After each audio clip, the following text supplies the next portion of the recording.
Welcome to the Rocket City. It's Huntsville, Alabama, where we're getting ready for a Southern showdown under the Thursday night lights. The claws are out as the Arkansas Pine-Bluff Golden Lions looking to pounce on Alabama A&M. We'll see how big the bite of the Bulldogs is tonight in a must-win SWAC conference matchup.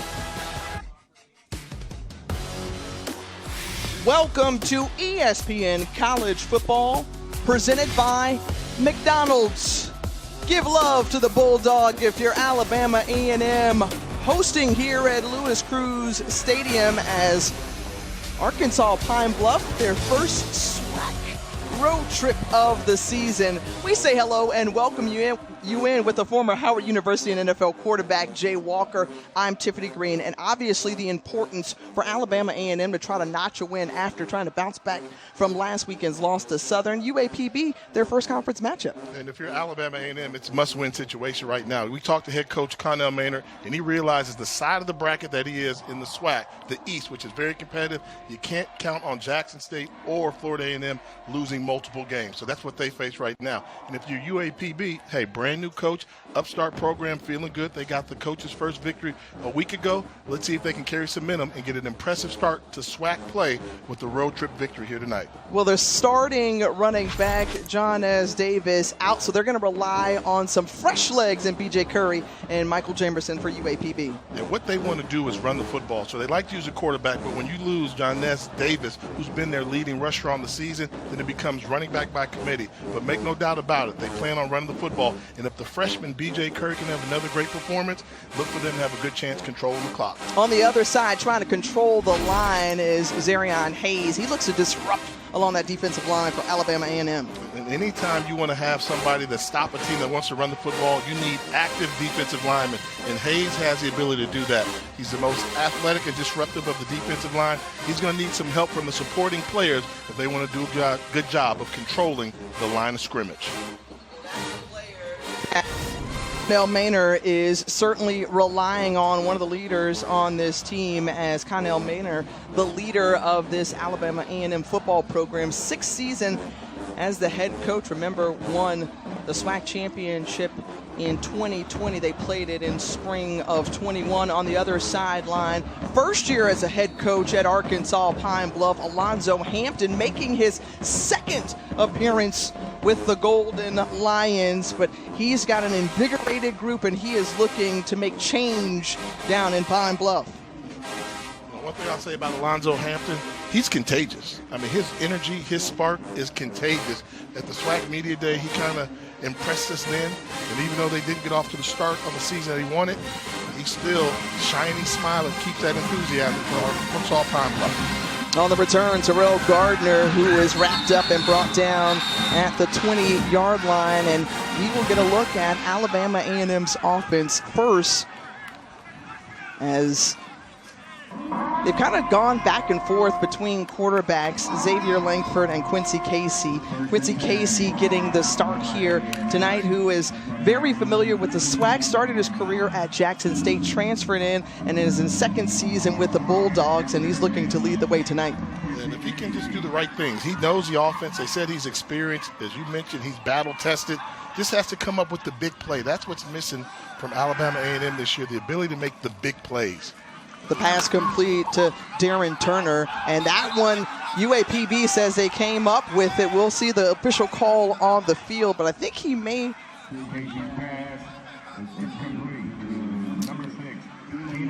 They come down to, did you hear a whistle? Yeah. Forward progress. Seemed like they held him up for quite a while. So they're going to stay fumble on the field. Yeah. It looked like the strip there from Rico Dozier, the weak side linebacker.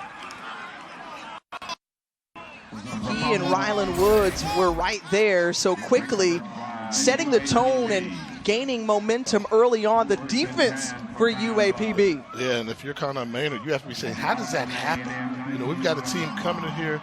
They want to have some fight in them, and we turn the ball over, just not securing the ball on a completed pass. Tough start for the Bulldogs. Well, getting the start here tonight, Mekhi Higgins And Mekhi Hagins, one of 2 quarterbacks in this system for UAPB, 1st and 10. And before they can get the snap off.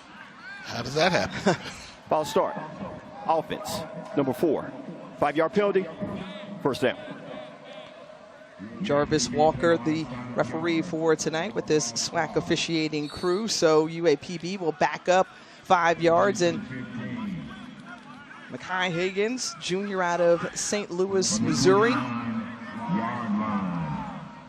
a combination of a good arm, has some speed as well, and hands it off to B.J. Curry, and he is wrapped up very quickly and goes backwards. Jamarian Ellis is there as well. Loss of 1 with a flag on the play.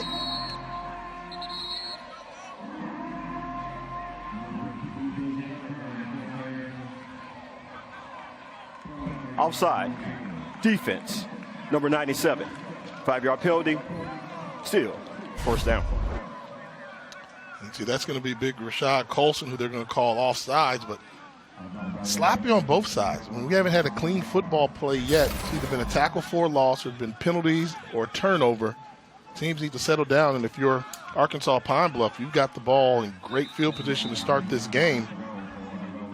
An opportunity to take the early lead.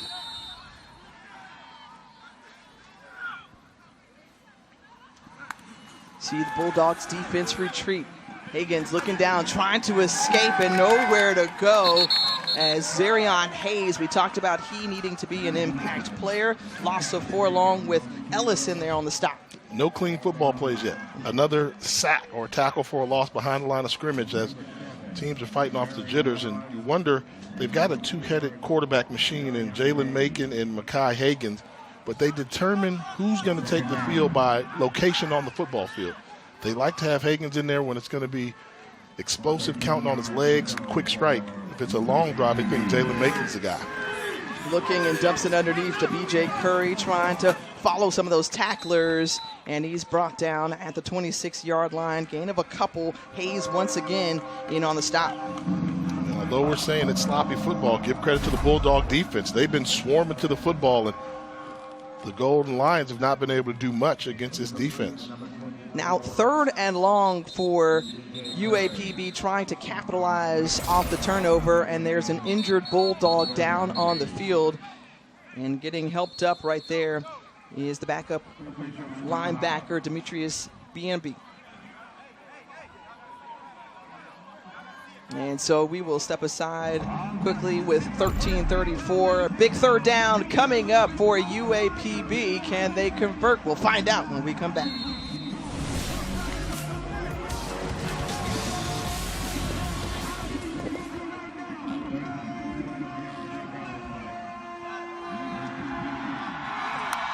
So we didn't take a break, and here's that 3rd and 12 coming up. Trying to scramble, get away, nowhere to go. And a flag flies out as well. Once more, Zarion Hayes, we call his name. We will await the call as well. The flag deep in the secondary may be defensive holding, which would give Arkansas Pine-Bluff a first down. It came while the quarterback was scrambling.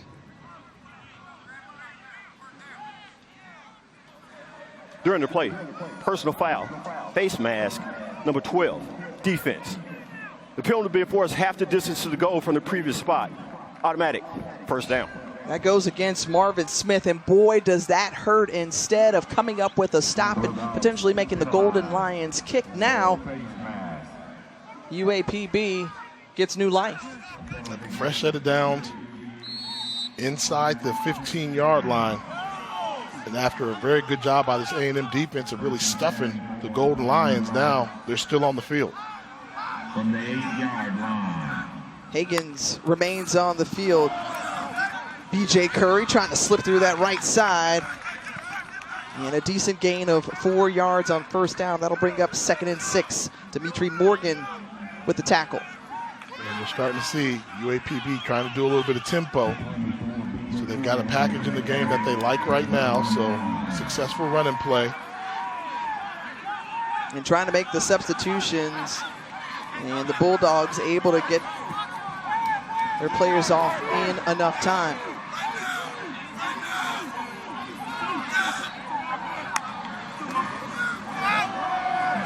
Curry once more, nowhere to go, bottled up very quickly. Loss of about 2, now third down. And remember this, Jay, they're without Jones Davis, excuse me, the leading rusher in the SWAC, averaging 94 yards per game. But they're going to lean on B.J. Curry, as we mentioned, who had a terrific performance against Miles here on 3rd and 8. Third down, 7 yards to go. Likely a passing situation here. They put it in the hands of Higgins, and they say, we're going to get it done right into the hands of Kevin English, the tight end, for the touchdown. The way the defensive line for Alabama A&M had been playing, why fall for any fakes? The D-line had been dominating, but watch the linebackers trying to come in there on 3rd down run support, and that's Xavier Billingsley, number 51, the middle linebacker.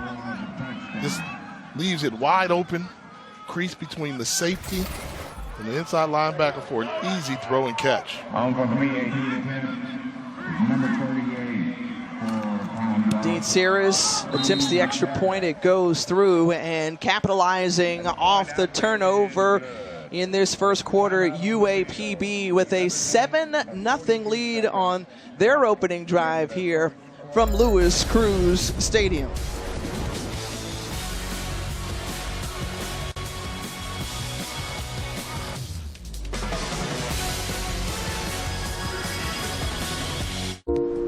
Is presented by McDonald's.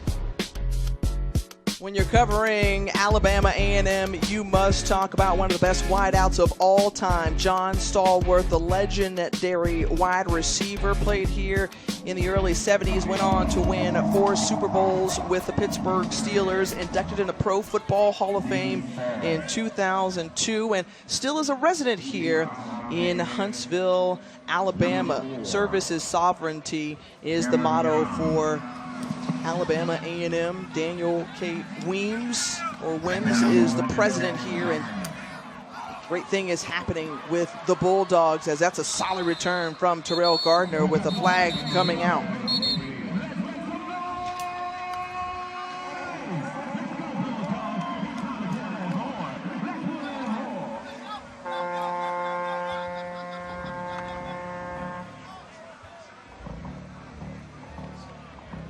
So far, Jay, we've seen a lot of sloppy football to start things off here in the Rocket City.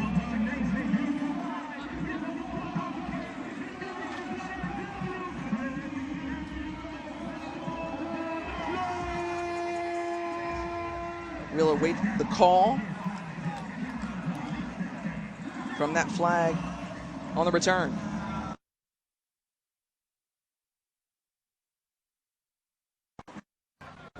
In the meantime, Jay, I feel like we should give some thoughts on John Stallworth. There's no foul for holding. First down. All right, there we go. Thoughts on John Stallworth. I mean, very good. Part of that tandem there, he and Lynn Swan. It really kind of made playing wide receiver, the glorified position that you want it to be. And one of the best people you're going to meet off the field, too. When you meet John Stallworth, such a gentleman, good guy, carries himself well, represented the HBCU community very well at the next level as well as in life. And still giving back to his alma mater, but I know he would wish to see for a better drive and turn of events here for his Bulldogs. 1st and 10 from the 30 on the carry is Ryan Morrow, and Morrow has that ball come loose, and Quincy Casey fortunate to pounce on top of it. A loss of 5, and it's 2nd down from the Alabama A&M 25. Yeah, and neither team able to get into a rhythm, and Alabama A&M second time putting the ball on the turf, and fortunate that Quincy Casey was there to fall on the football, but just sloppy play by the host team here, Alabama A&M. Credit Grant Ewell Jr., the nickel back. They're forcing the fumble here. Quincy Casey completes the pass out to Donovan Eaglin. Eaglin coming out of the backfield. And a good gain of 8 there to bring up 3rd and manageable. Good job of getting out of the backfield in a hurry. And you'll see Casey recognize soft coverage on the outside. And Eaglin, to be a big guy, 230 pounds, shows some agility out there in the open field, able to pick up positive yardage. Third down, 7 yards to go. Casey and the offense looking to the sideline. for the call. 10 to go on the play clock. Gets the snap, decides for the delayed quarterback run. And Quincy Casey moves the chains. One of the things that we talked to Connell Maynor about was trying to find some offensive rhythm and consistency, and he was hoping that things would change and turn around from their 20-10 loss last week against Southern. Yeah, you know, Casey's guy to get it going. Dual threat guy there. You saw the mobility. And there's a good play call, too, with that quarterback draw. Nice move. Terrell Gardner, Ooh. you see him putting it into another gear. An excellent game. Kyrie Williams pushing him out. And this is why you want bubble screens. Get the ball to playmakers in space. Watch him make this catch and turn on the jets inside out and then take the angle from the oncoming linebacker. You're not going to catch him. Fortunately for Arkansas Pine-Bluff, Kyrie Williams was able to make his tackle down the field. 33-yard completion, and now back-to-back completions. That one to LeVar Gums, and a flag is out on the field. Casey's pass is complete to number 11. Illegal substitution. Defense. More than 11 players on the field at time of the snap. 5-yard penalty.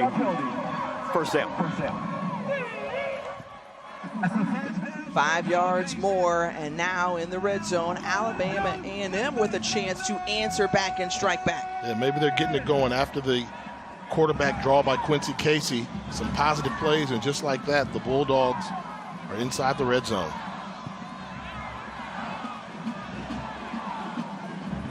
Things about Quincy Casey, remember we talked about him starting at Jackson State. He did start one game, ironically, against Alabama A&M, had a great performance then, and now he finds himself in the maroon and white. Donovan Eaglin on the carry, and Eaglin, the gut. 1st and 5, and that's going to be close to the marker. It's going to break it down 2nd and short. Good time to run the football with Donovan Eaglin as well. Inside the red zone, you had 1st and 5 because of the penalty. Let the 230-pound running back run downhill, something we don't see often in college football today, but see if the guys can bring him down to the ground. Well, Eaglin finding more space in there, keep churning downhill inside the 10, and 1st and goal upcoming after that 6-yard gain.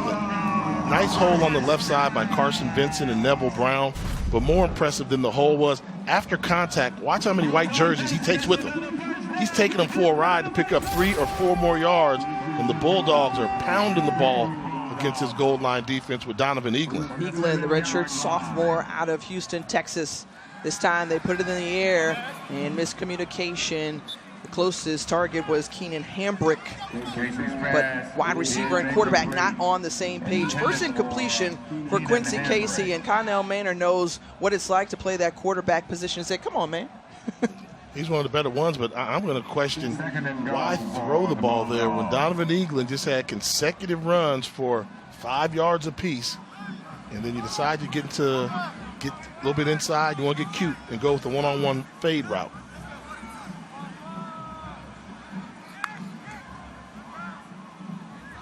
Eaglin is back there. Trying to move it before the play clock expires. Eaglin bobbles the handoff, but able to hold on to it and runs into a pile of white jerseys. No gain on the play. That'll bring up 3rd and goal. Well, you know, can't blame them for taking that chance at him. I thought they should have done it to play ahead, because you are winning lineups at Carson Vincent and Neville Brown. But I kind of like when they spread it out and had Eaglin running the football, not when they bunched it in and tried to force the run that way. And this is a very experienced offensive line. That's something that Connell Maynor told us about earlier this week. Hey, you know, I like Carson Vincent and Neville Brown and Jonathan Williams because they've been in this position before. Number 58, offense. 5-yard penalty, 3rd down. That's number 58, Christian Anderson, the right tackle, who's normally behind the starter, Jonathan Williams, but moving a little bit early. Just been that type of day for Alabama A&M. Not a cleanly played ball game thus far. Hurting themselves, bringing 3rd and 12 yards, make it to the end zone, so tough chance.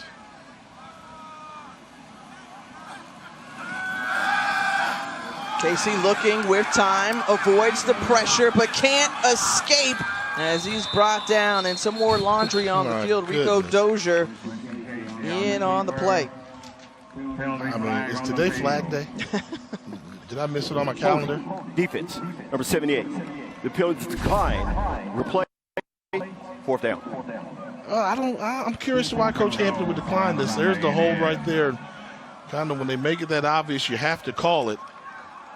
But I would take the penalty and hope your defense can get a stop again to make the field goal try a little bit further out. Instead, it sets up Victor Barbosa to attempt the 29-yard field goal and try to get Alabama A&M on the board. Kick is up, and it is good. So breaking through the scoreboard is Alabama A&M. They were aided along that drive by a big play from Terrell Gardner. 1 in 8. That's how many people.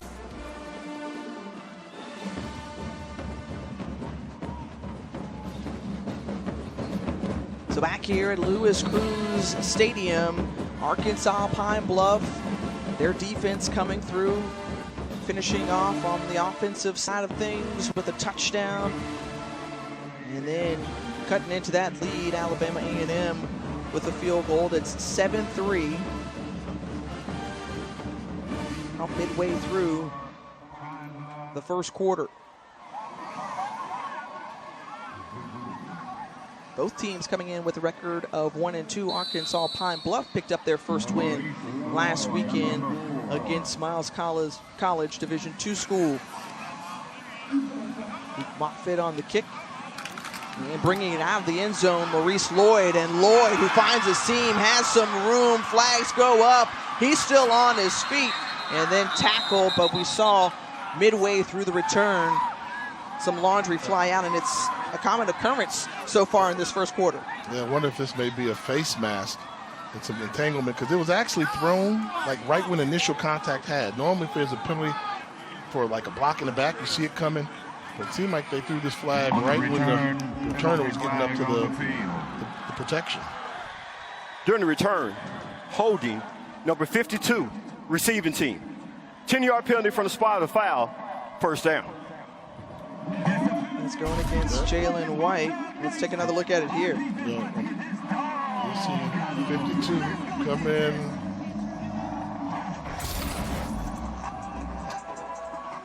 Calling it tight. It's Flag Day. So there's a lot of yellow. So that's called a tight. And that happened so quickly. I mean, to me, if you're going to have a hold on a kickoff return, it's got to be like a takedown, because those are, running into each other, smash, and it happened so quick, like bang, bang. So that was a tough one. So 1st and 10, it's Mekhi Higgins still on the field at quarterback for UAPB. Remember, they run a 2-quarterback system. But Higgins, seeing him through thus far, on the right side, and sheds a tackler. And Flag Day, as you mentioned, escaping Jamarion Ellis, but more flags fly out at the end of the play.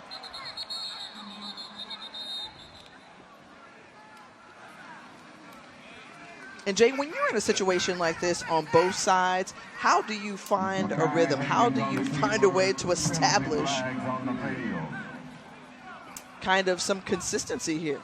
I mean, it's just something where just do your job. Either you're not prepared or they're confusing you. And when football players are confused, they tend to get out of position and lose technique, which we know is something Arkansas Pine-Bluff has struggled with when we talked to Coach Hampton. But, for years, Alabama A&M, they try and pride themselves on discipline, but to have this happening to you at home, kind of unacceptable. There are 2 fouls on the play, both on the offense. Holding, number 51, penalty decline. Personal foul, illegal blindside block, number 88, offense. The penalty will be enforced half the distance to the goal, 1st down.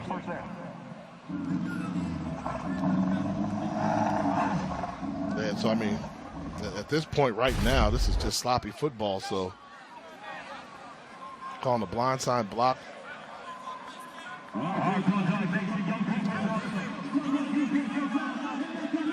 They're doing the quarterback run maybe at the end of this run. Yep. And that's what they're calling that. You know, that's one where they just want you to get in the way. And you can't take that wipeout block on a guy. And on the carry is B.J. Curry, and there are the 7 penalties, better than 50 yards, or just thereabout racked up. And this is the first quarter, and we've had at least 3 to 4 penalties declined that are declined. So very rare you see a clean football play from both teams in this contest thus far. Not the type of start either coach imagined. Sloppy game, but I'm going to say sloppy game favors Arkansas Pine-Bluff. If they can keep it sloppy like this, because Alabama A&M is normally a finesse type of team.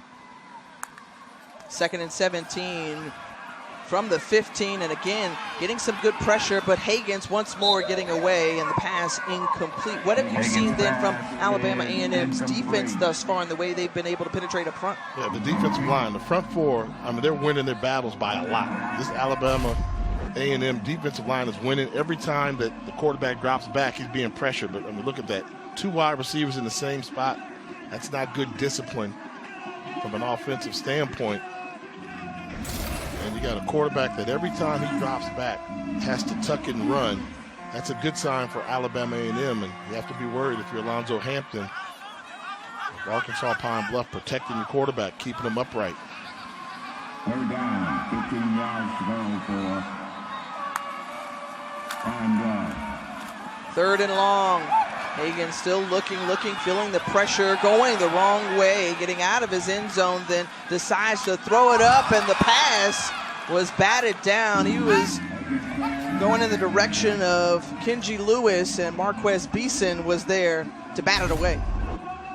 And this right here kind of reminds me of a quarterback by the name of Benji Anderson that played at Arkansas Pine-Bluff, would always create with his legs to extend the plays, but he's fortunate that Beeson decided to bat the ball down rather than go for the interception. Have to be careful throwing across your body.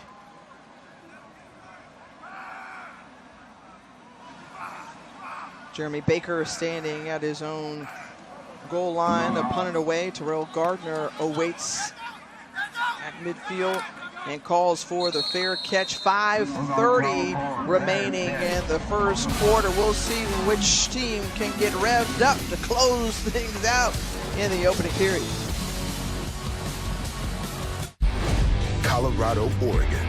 In 2020, these two teams met in the SWAC championship in the spring 21 season, and it was Alabama A&M and UAPB going back and forth from Veterans Memorial Stadium at Jackson, Mississippi. It was a neutral site game, and in the end, it was the Bulldogs pulling away after that interception, 40-33, and the second SWAC title for Alabama A&M. And it's a great source of pride for this program, and you think about all the great players that were on that team. Aquil Glass, obviously the first to come to mind, the excellent quarterback, the all-time leading passer for the Bulldogs. Now Quincy Casey, the quarterback here, handing it off to Donovan Eaglin, and Eaglin with an 11-yard run on first down. Talk about where they're winning these lineups, these matchups, that left side of the offensive line. When they're in spread formation and the box is not crowded, the left side of the line is where they're having success running the football. And right now, Alabama A&M starting to show some signs of life on offense. Trying to move with some tempo, and Donovan Payne with a 20-yard pickup. So back-to-back first downs for Alabama A&M. Yeah, big plays, good job, a little fake. And one thing, when A&M is going, they empty the playbook. They call everything. You know, they just say, defense gives us a look, we're going to take it. And right now, it's good to see them run the football with Donovan Eaglin, where they're having success running the football. Look like tonight may be his night as he's running with an attitude tonight. Well, Eaglin, known as a grinder for this group, one of the top 5 backs in rushing in the 2022 season. One-on-one matchup, a lot of contact there in the air, and that one's going to go against UAPB for a hold. You can tell even before the ball was in the air, the official caught Donovan Collins Holding on to the wide receiver, pretty easy call.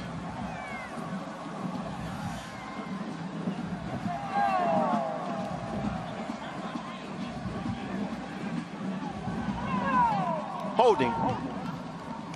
Defense. The field being forced 10 yards from the previous spot. First down. The hold took place before the pass.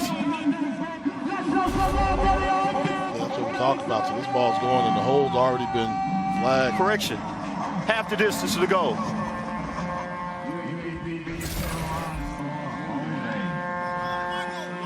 So now that'll bring up first and goal for A&M. First and goal from the Bulldogs. They've been moving the ball well. Tough exchange there. Eaglin handles it, diving forward and out near about the 1.5. Kyrie Williams brings him down. And another successful run to the left side. So they can try to crowd the box there a little bit, stunt, but they've got guys going, and you see right there, number 55, Isaiah Ward, the defensive lineman, not able to locate the football, hesitated for a second. Good job, decision by Casey to give Eaglin the ball. The Bulldogs are knocking on the goal line. Wow. Flag fest here in this first quarter. Ball start. Number 78, offense. 5-yard penalty, second down. Not going to blame the officials on that. I mean, they have to call it. If you're there in the trenches and you move. You saw him just kind of get up out of the stands just slightly, did Neville Brown. And so second false start for Alabama A&M in the red zone. You know, Connell Maynor wants to clean up these self-inflicted wounds. Remember, they had 5 turnovers last weekend. Number of penalties here, getting close to another, gets it off before the play clock expires, going one-on-one. Keenan Hambrick once more trying to test Donovan Collins, and this time he'll bring up third down. And this is a big third down. I mean, you know, you'll take a look at the play here. This is a good job. The ball's in the air. Defensive back's able to look for the ball, keep his hands on it. So probably not even a catchable ball, what the official said. But they just had second and goal from the 1-yard line, had the penalty. Now, if they don't make a play offensively, they're looking at another field goal. That's points off the board. So they really need Quincy Casey to come up big as they go empty backfield. The decision here to go with 5 wide receivers, has to get the play snap just as, again, the play clock expires. Throws it over and touchdown into the hands of Terrell Gardner. Gardner, who has been their best guy so far on the outside, a 6-yard reception, and Alabama A&M takes the lead. This is just how you draw it up. Watch this, a little semi-roll, buy yourself a little time, get to the right side, meet him in the back of the end zone, able to get behind the safety, Grant Ewell. And right now we're seeing Terrell Gardner make an impact on this game. He's got 2 big plays already.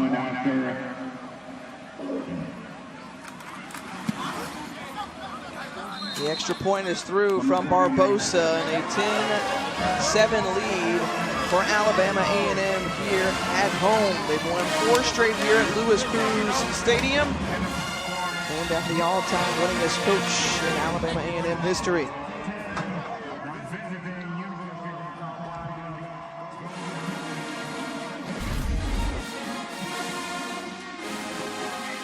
Good job here, just a little half roll. Getting behind the defensive back so easily. That's got to be something of concern. Are they going to have a Terrell Gardner problem tonight here in Huntsville? Connell Maynor, for the success that he has seen since taking over, they had not had a winning season in 7 years prior until he brought them their first winning season back in 2019, and then finding themselves in a SWAC championship and winning it. Wait a minute. I'm not going to make any friends here. Did that say first ever HBCU national championship? When did they win the HBCU national championship? There was a discrepancy that you had because that was the COVID season, right? So most of the HBCUs did not play in the fall of 2020. And then some of them suited up in 2021. So your issue with that is what? You won a conference championship. I mean, the MEAC didn't have a championship team like that. There weren't necessarily polls there. You win a conference championship and it becomes an HBCU national championship. I'm just saying. Jay, you're always just saying, but for Alabama A&M, that's how they saw it. It was a great year. I mean, Aquil Glass had his coming out party. America got to know who he was, and credit for them being able to make it through that spring football season, which was tough to get through, but they navigated it well. Jalen Macon now in at quarterback for UAPB, and he has a man and just overthrows Damon Dawkins. The safety was coming over late, but missed opportunity there. Do you like the decision to go for that on first down? Well, when you bring Macon in there, he's the guy they think is a throwing quarterback that can pass the ball. I'm worried about Macon coming in the game at this time right now because he's not the runner that Hagens is, and the defensive line for Alabama A&M is winning. They're winning their battles right now, so if you got a quarterback not mobile, you know they're going to be trying to attack. They're a little rugged handoff between he and James. And once more, you talked about how they're winning. How about Xavier Billingsley coming up from his middle linebacker position and winning that one? I mean, take a look, though. I mean, the handoff may be not as clean as you would like it to be as he's thinking about it, but yeah, maroon jerseys waiting for him. I mean, that's how you play that play. Cause a little confusion, cause a delay, and allow the linebackers to get there. And so 3rd and 12 upcoming for the Golden Lions. Stepping up and deciding to run it. Jalen Macon doesn't normally do this, but he says, I've got that in my arsenal as well.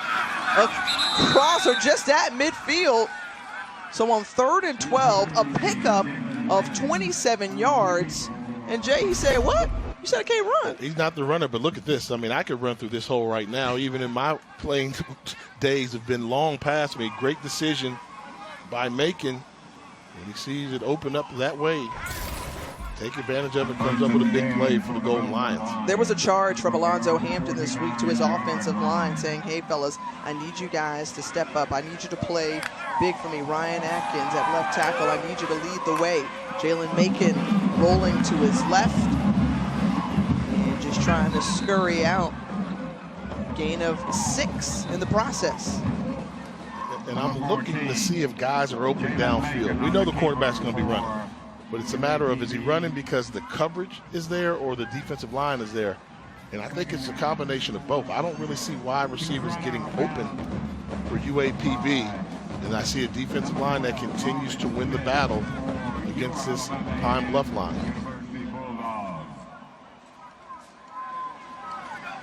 From the A&M 45. 2nd down, Jalen Macon trying to take a shot once more.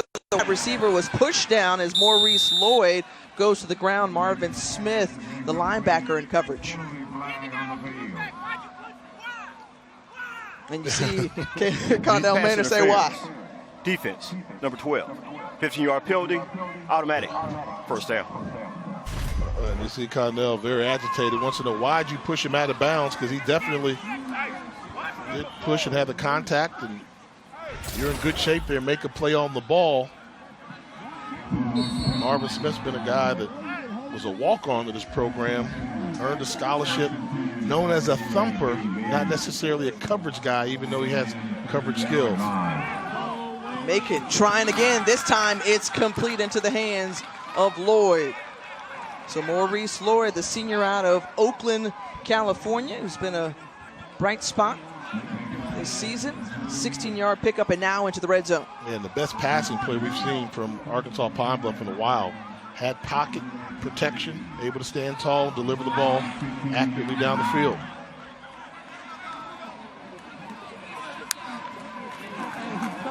In motion and sweeping over, that's Christian Cochran. And Cochran goes backwards on first down. Loss of 2.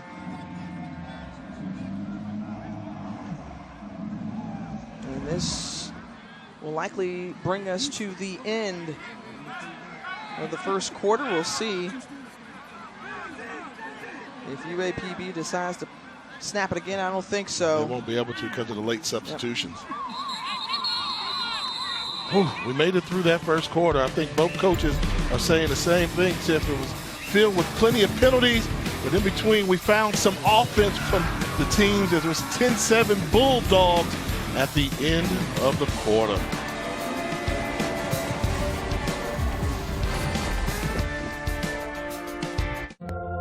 Of Arkansas Pine-Bluff. How about this dude right here, L.C. Greenwood? He was part of that steel curtain defense for the Pittsburgh Steelers, and then Teron Armstead more recently for UAPB, a part of that 2012 not only SWAC champion but HBCU national champion team. Absolutely got an opportunity to cover Armstead when he was playing for the Golden Lions, and freak of nature. I mean, absolute freak of nature.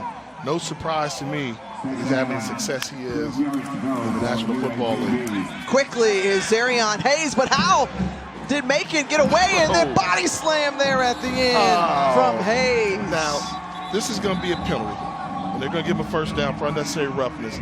But then you wonder, after a quarterback almost escapes from you and gets away, you have to do whatever you can to bring him to the ground. I mean, this one to me is calling it tight. It's calling it tight because it was a great play. An outstanding play. It would have been a negative 16 yards. And see, look, you know, Connell Maynard's trying to plead his case like, there's hey, no look. foul for unnecessary roughness on the play. Okay. Results of the play. Third down. Now, Connell Maynard, big wrestling fan, right? Yes. Ric Flair. So how would you describe this takedown here? So like a Bob Backlund suplex. So this is the suplex. So he gets away from him. He's got to use his body to do that. I like the official picking up the flag.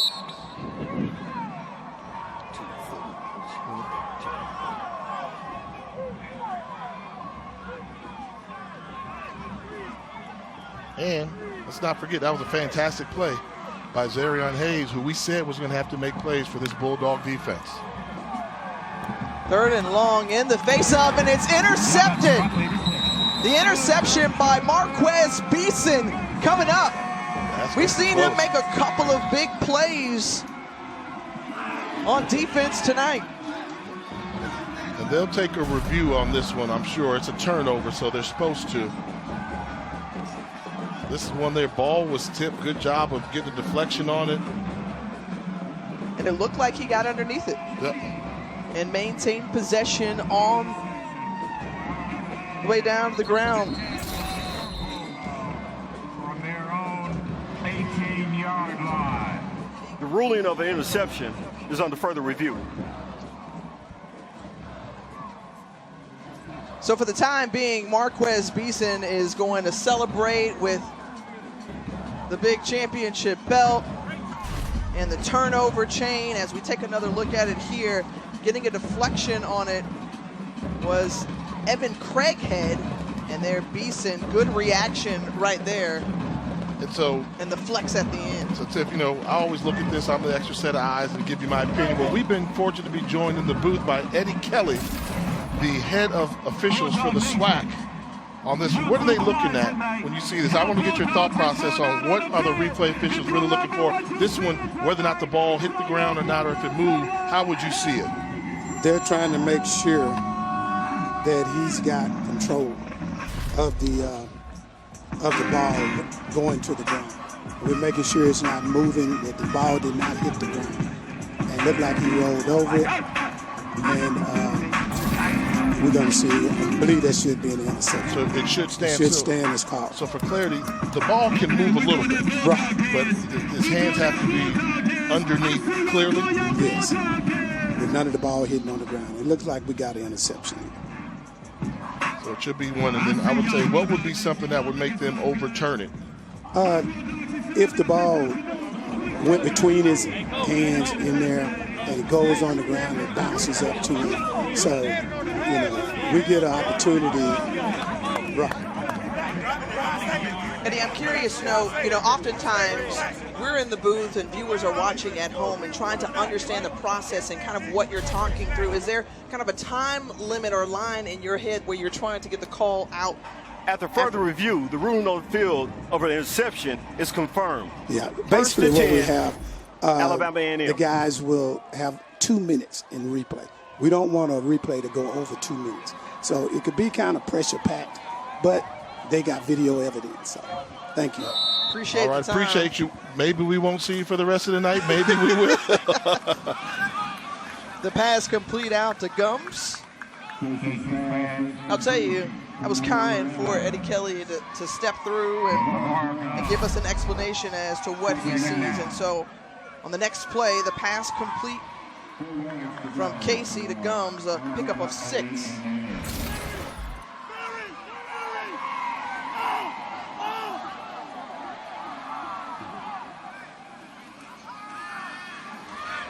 Casey rolling, seeing Donovan Eaglin, who bobbles it, maintains it, and it's first down. And A&M starting to get to that rhythm. When you start seeing creative play calls, running bootlegs, misdirection, that lets you know they're getting comfortable with Quincy Casey, running the offense, feeling comfortable. He can call, he can run all the plays in the playbook. He decides to tuck it and run, and a couple of white jerseys there to greet him as well. It's Tamon Aikens, first time we've called his name tonight. An injured Golden Lion on the field, and I believe that is Officials timeout for an injury. Extended timeout on the field. Tamon Aikens, one of the captains for UAPB, visibly in pain. We will step aside. 2nd and 7 on the way. Come back with us to Huntsville. City, Alabama A&M on top, 10-7. They've got the ball, but folks, it is a party in the booth. Everybody is stopping by as we are joined now by the SWAC Commissioner, Dr. Charles McClellan. Thanks so much for joining us. And right now, it has to feel good to be the Southwestern Athletic Commissioner because of the way that the conference is just exploded. Yeah, we've grown leaps and bounds, and we are continuing to grow. A lot of people talk about the Prime effect. He did us a very good favor of being able to be an ambassador even at Colorado. So everybody knows about the Southwestern Athletic Conference, and we're very excited about it. We definitely know that the SWAC is hot. Y'all been hot for a while, so I think one of the big things that you talk about is how do you continue to captivate the audiences the way you have? You continue to lead the nation in fans for all your football games. Tell us about some of the other things about the SWAC we may not know. Well, we have great student athletes. We have great coaches. A lot of people don't know we have 23 NFL Hall of Famers. We're 6 behind the Power 5 conferences. So the Southwestern Athletic Conference has been doing football very well for quite a long time. And what we have to do is continue to put a good brand of football on the football field. On this big 3rd down, it's Donovan Eaglin who's breaking free across the 40-yard line. And on that 3rd and 1, they keep the drive going. Now, I got to put you on the spot now. Now, congratulations and put you on the spot because you got a little new title now in terms of NCAA college basketball. You are, I'm going to not get this right, but you're the chairman of the NCAA Selection Committee for basketball? That is correct. I am chairman, started September 1st, the first HBCU person to ever chair that committee. One of the best honors that I could ever dream of. The NCAA, the Final Four, the big dance. Charles McClellan in the SWAC is at the forefront.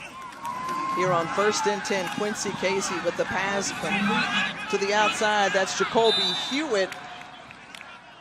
And no gain on the play. So you started off the year really well in Atlanta in that Cricket MEAC SWAC Challenge with Jackson State. You said you were done with all that Southern hospitality. That's right. So what is the message for all those out there in TV land about where the SWAC will be at the end of the season? Hey, no more excuses. We got all of the coaches together, athletic directors, and say, hey, the excuses have to go. We have a very arduous schedule, week in, week out, but that's no excuse. We're going to be ready for the Celebration Bowl. I'll start. We're going to be ready for the MEAC, so look out. We're going to do what we have to do in order to be competitive and win that football game. No comment from me. I got to stay neutral on that. Oh, now he wants to stay neutral, folks. Y'all have heard him all along talk about he's a MEAC baby, but right now the SWAC commissioner is in the house. And what have you looked forward to this upcoming season? You talked about the post-prime effect. Where have you seen, or where do you expect to see that carry over this year? Well, it has continued to carry over. I had opportunity to talk to Coach Prime actually before the TCU game, and he still sends his congratulations to what the Southwestern Athletic Conference has done. Coach Prime is someone that gave us a lot of notoriety. Our job is to continue, again, a great product. When Shadur Sanders said, I didn't throw for that many yards within the Southwestern Athletic Conference, that said a lot. That said who we are. You talked about John Stallworth. You talked about Armstead. You talked about all of the people that have come through the Southwestern Athletic Conference. That's who we are, and that's who we will continue to be. And as you look at, we're getting ready to embark upon homecoming season, which is always a big one there. So give me some of your favorites. Can I put you on the spot? See, that's what my job is. People ask me, what do you think? How do you think? So I give them my opinion. Tuskegee's coming in here next week to kick it off, homecoming season. Alabama A&M hosting Tuskegee. Give me some of the ones that may call them sleeper type of homecomings. People may not know about, or maybe they do. I think one of the biggest sleepers is Prairie View A&M University's homecoming. I've been hearing about that. Yeah, they start tailgating on Wednesday.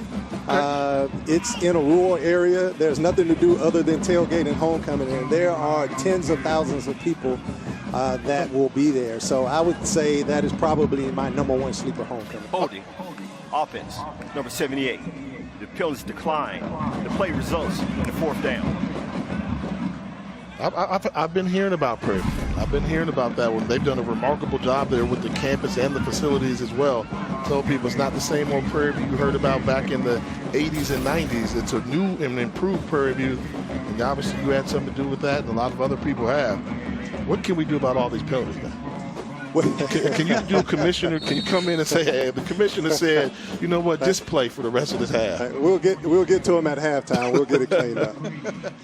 First punt for Alabama A&M. It's Austin McCready, and McCready trying to pin them inside the 5. And I think it's going to be down at about the 1-yard line. Thank you so much. Way to go, as Austin McCready is pumped up about it.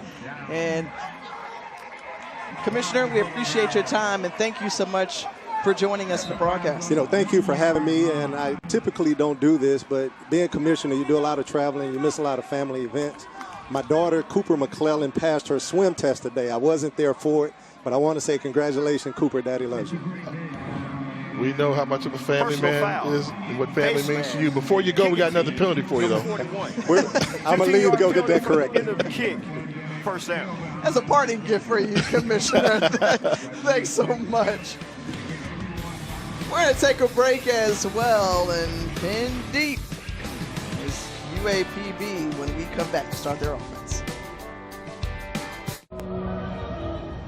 Sure, there's food at The ESPN app as well. So not starting at the 1, that 15-yard personal foul penalty, and UAPB starting at their own 16. Do you know where what do Sam Houston and Alabama A&M have in common somewhat? Sam Houston State and Alabama A&M have in common somewhat. Give you the obvious, they're both FCS, the FCS programs. I'm trying to follow you, partner. Help me. I'm going to tell you after this play. The defender falls down, and the pass complete to Kenji Lewis. Alabama A&M and Sam Houston are both located in Huntsville. Sam Houston's in Huntsville, Texas. Alabama A&M, Huntsville, Alabama, normal Huntsville, Alabama. Right. So just, trying to show you, I can go across different diasporas and sprinkle you a little knowledge. Hey, man, we know that you are the FCS guru. You follow it better than anybody.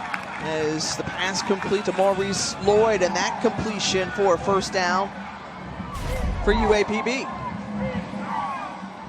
They're having some success throwing the ball, and I'm going to say Jalen Macon has looked better in this game than Hagens has thus far. Has made some good decisions, so if they can keep the protection going. He was looking through, chase down, but able to run out of bounds. Right behind him was Shaquem Pace, but Jalen Macon making things happen. I was gonna say, making some plays out there. Good job, and he's just a freshman, 6'5", 200 pounds, has a great frame, you can see. The coaches say he's a typical drop-back passer. He wants to throw the ball first.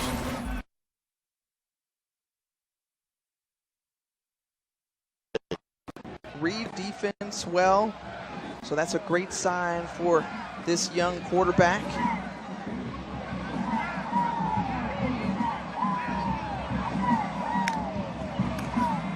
On first down, moves it up and into one of his playmakers tonight, Damon Dawkins. Dawkins, who's spun around and brought down Anthony Fieldings after that 18-yard pickup. What I really like about making his decision-making where he's able to look off of safety towards the middle of the field and then come back. After a pump fake to the left, came back and waited for the receiver to separate on the right side.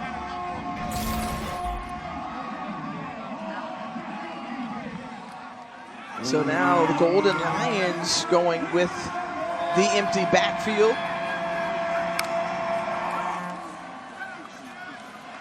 And they decide to spread things out as Macon's helmet pops off as he's hit after that 6-yard gain.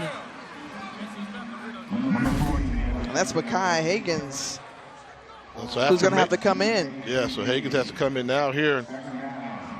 Running the football again. If the helmet comes off and it's not a penalty, then you must leave the game for a play. If you talk to guys, the officials, they say, well, if you strap it on tight enough, it shouldn't come off. So, give a shout out to my man Rogers Redding, the former supervisor of NCAA officials, used to tell me that. We debate over and over again, but he's right.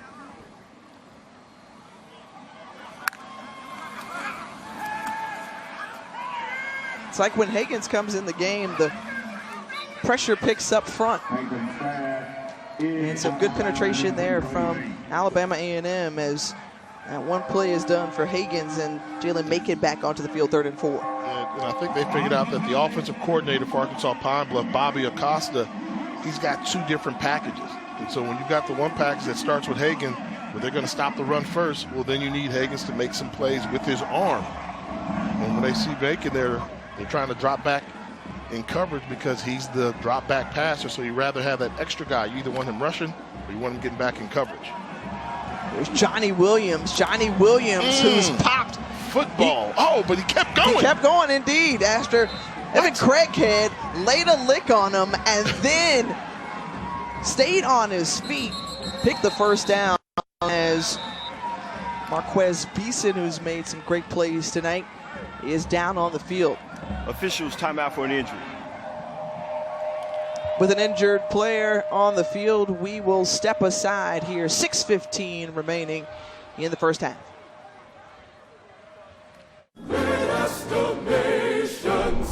Interesting piece.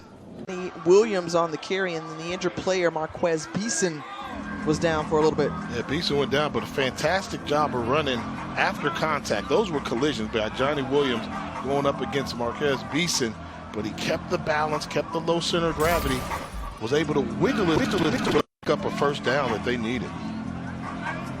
The ball has moved well and effectively for Alonzo Hampton's crew with Jalen Macon as the signal caller. And back from break, 1st and 10 from the Bulldog 25-yard line. They hand it off once more to Johnny Williams, and Williams is brought down by a pile of maroon and white jerseys, including Cortez Andrews. That'll bring up 2nd and 8.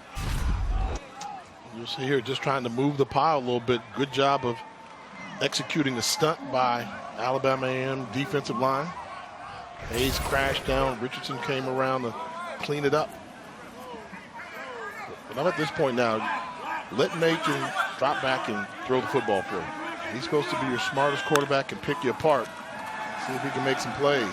Well, that's what they designed. And Kevin English, who caught the lone touchdown for UAPB, just stopped just a couple of yards short of the first down marker. Andrews once more on the tackle. Yeah, I mean, this is just too easy. I mean, just a little spin move washes him down. The easiest throw you can make as a quarterback when a guy is 4 feet away from you. You pick up 7-8 yards on that completion.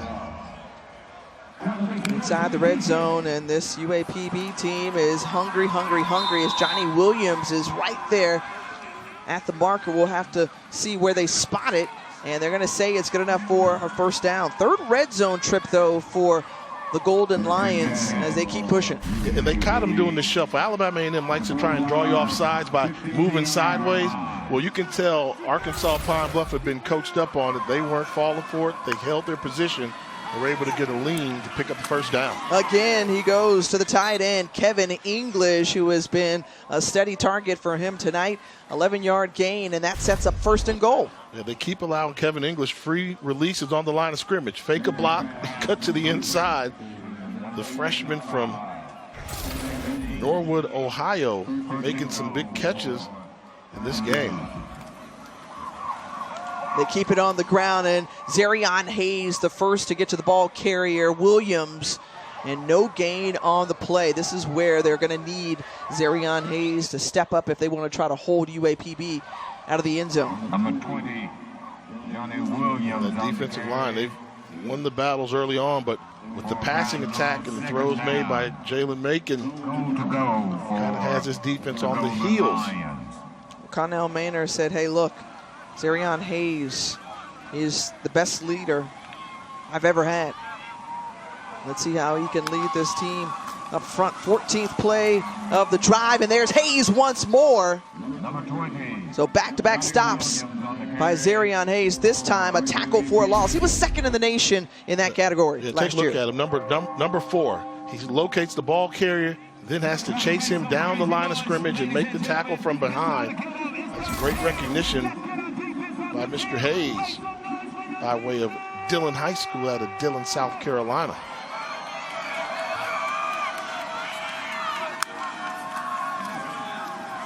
And right there, Hayes once more applying pressure. Dropped it. In and out of the hands of the freshman, Jay Curry. So a drop touchdown, and that'll bring up the field goal unit. Wow, this is a good job of extending the play by Macon. Think he's going to go down. Hayes is in his face, but hits him right in the face mask. Really good job of avoiding the sack. And could have been a touchdown. Instead, they got to settle for a field goal attempt to tie up this ball game.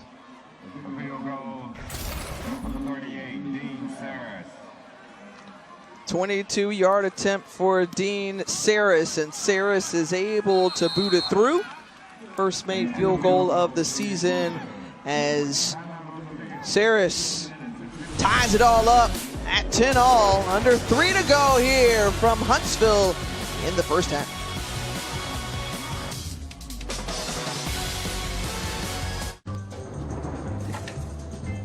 Did you see that? Yep.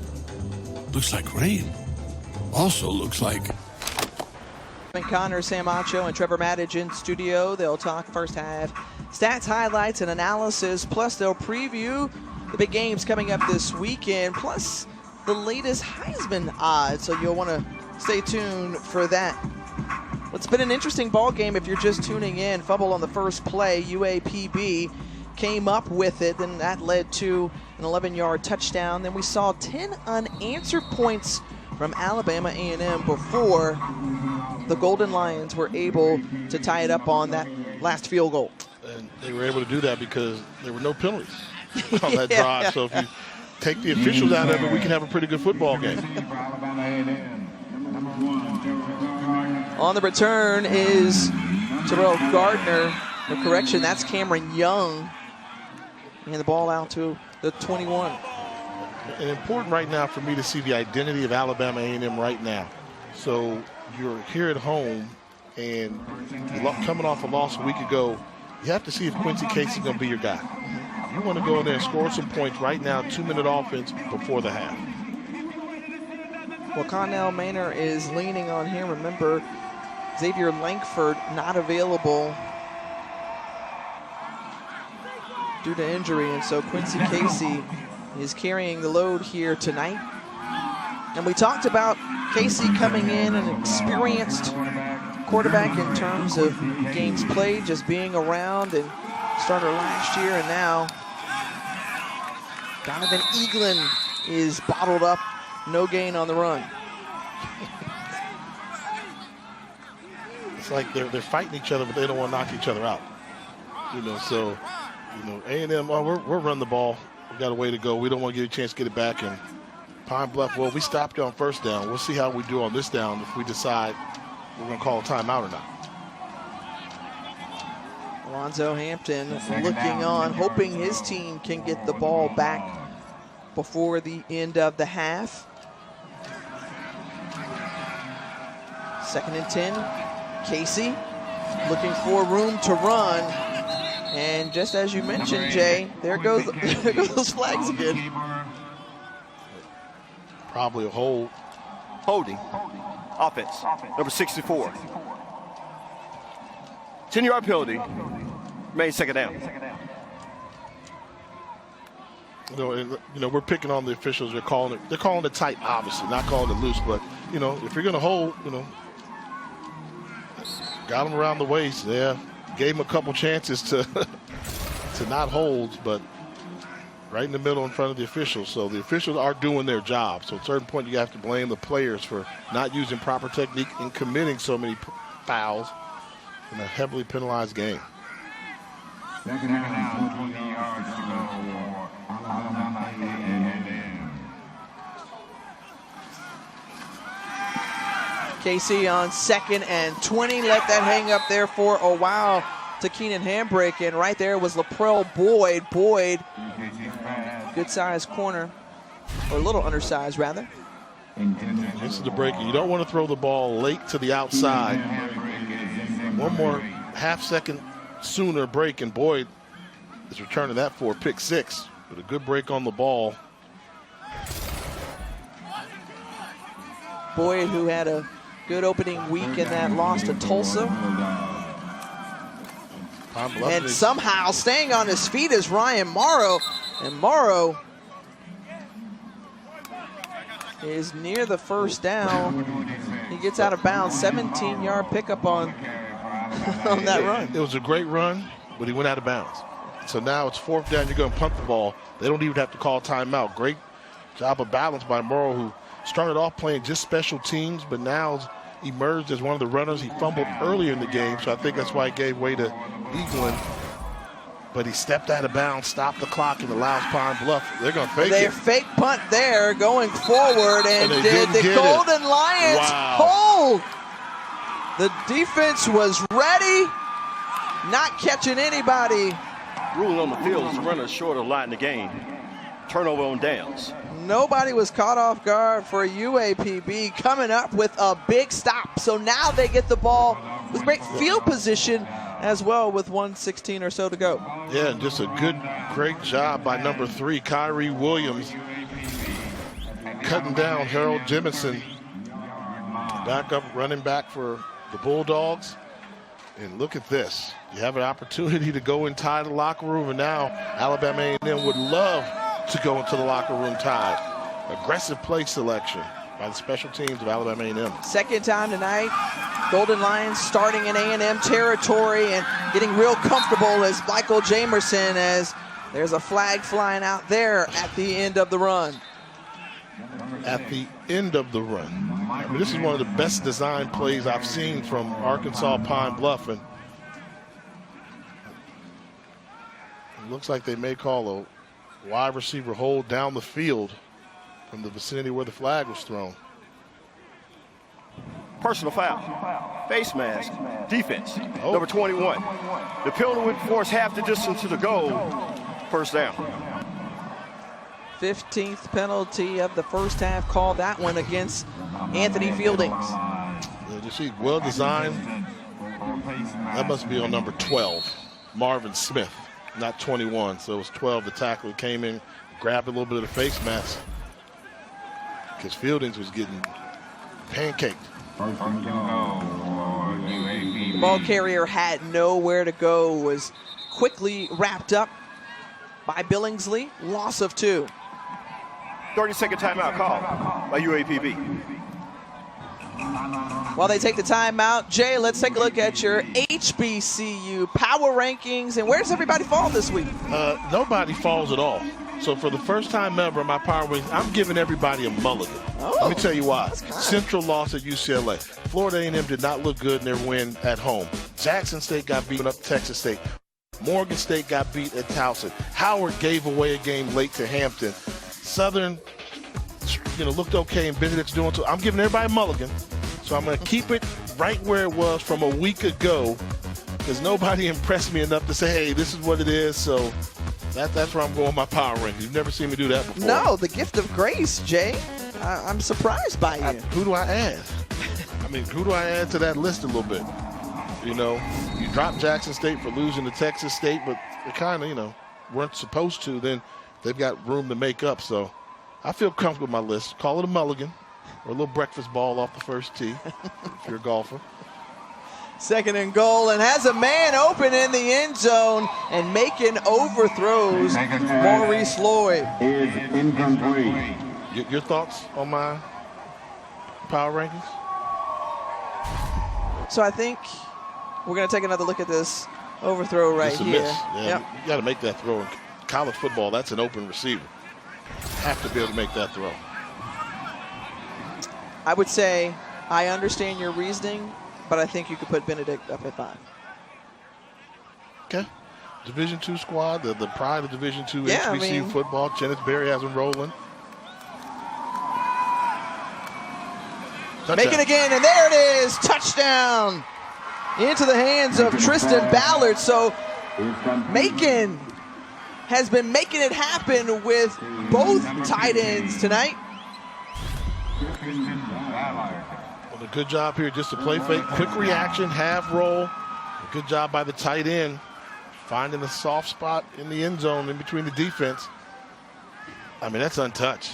That just cannot happen. See number 21, Anthony Fielding's coming over just too late. Number 38, You have to like it if you're a Golden Lion football fan that a team was aggressive, going for it on 4th down. You stopped them and you made them pay by scoring a touchdown to take the lead.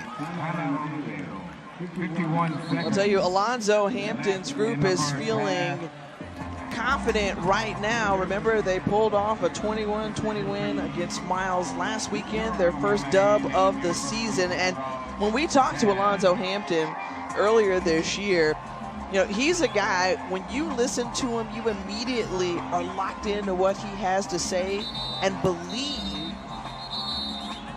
that he can get it done. You have to believe, because what did you say? He has a light? That light shining on him. Infectious personality, always smiling, shiny. I tell him, you know, normally you see him this time of year. He was shiny during media day. You know, the new toy, the new coach out there. Well, he's still shining. When you talk to him, he said, "I'm going to keep my shine going." And you just knew it was infectious, that these guys were going to fight harder. And when you watch them play, you know, they fight you to the end. They fight you to the end. And if Alabama A&M didn't know it, their Bulldogs were there for a dogfight tonight. We're trying to change the mindset so they can get back to the winning ways that led them to the SWAC championship. With a high bounce and over the head, and the Bulldogs collected as Cameron Young doesn't have much room to run. You know, another thing I like about Coach Hampton when we talk to him, so, you know, how do you feel? You're getting ready to play on national TV and you're going to Alabama A&M. They projected you to come in last and you're part of the conference. And he said, the pressure's not on us. The pressure's on them to win. And right now, Alabama A&M's not handling that pressure so well. He says no pressure simply because we were picked last in the preseason poll. So there aren't a lot of high expectations, even though they are implementing a culture there in Pine-Bluff. Completion to Cameron Young. And Young brought down by Ryland Woods as time ticking off here in the first half. I'm surprised they're even throwing the football.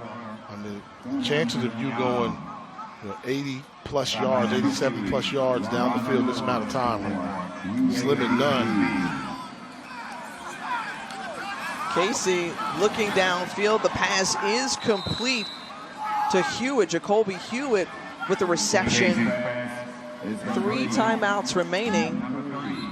And we've got a timeout taken on the field. It's UAPB. 30-second timeout call by UAPB. Who decides to spend it. Well, we talked about the preseason poll. Let's take a look at it here during this timeout as UAPB on the west side, the Wild Wild West. And then Alabama A&M kind of middle of the pack there in the SWAC East. I mean, that SWAC East is loaded. I mean, obviously, I think the premier team you saw from my Power 5 are Florida A&M and Jackson State. And then out west, you know, you could take a dartboard and just throw a dart at any one of those teams, and I could give you a reason why they can't win it.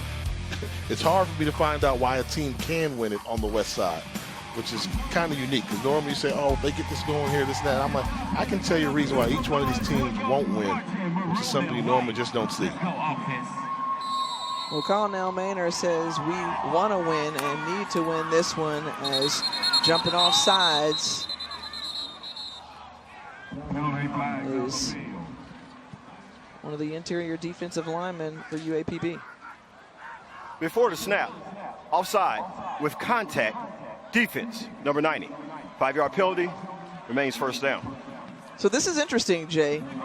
Golden Lions spend a timeout, then they give them 5 more yards. Please put 14 seconds on the game clock. 14 seconds on the game clock. And you questioned whether A&M should be passing or just take it into the locker room.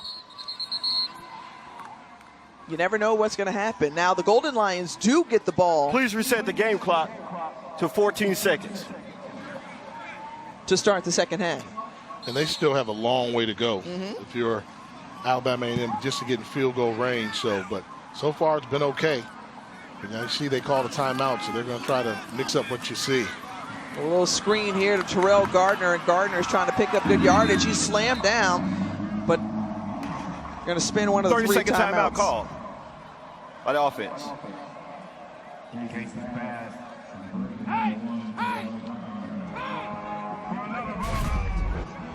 So calling a little screenplay, trying to see what they can do. And like the play selection here, Terrell Gardner's had a pretty good first half for Alabama A&M.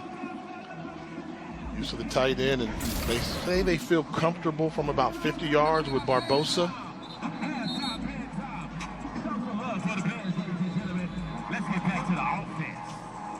We'll see what they decide to call here. Just enough time for about a play, right? Or yep, you can run something. I mean, I think if you pick up 5 to 6 yards really quick, you run out Barbosa out there. They've got a timeout, so it won't be that much of a rush. That's the quick one. That's the catch. Went out of bounds. I think you bring out Barbosa. They like Barbosa. Barbosa came from Miami, and how about this for this young man before he makes this field goal attempt? It's going to be a 54. Third and final. 30-second timeout call. A UAPB. Yarder, but they're going to talk it over really quickly, as looks like Moffitt is on the field to try to push this one through the uprights. So Pine-Bluff spending their final timeout. And now they'll trot back onto the field as Luke Moffitt will get the opportunity. 54-yard attempt for the redshirt sophomore. Second down, 3 yards to go. On the attempt of field goal, number 38, Luke Moffitt.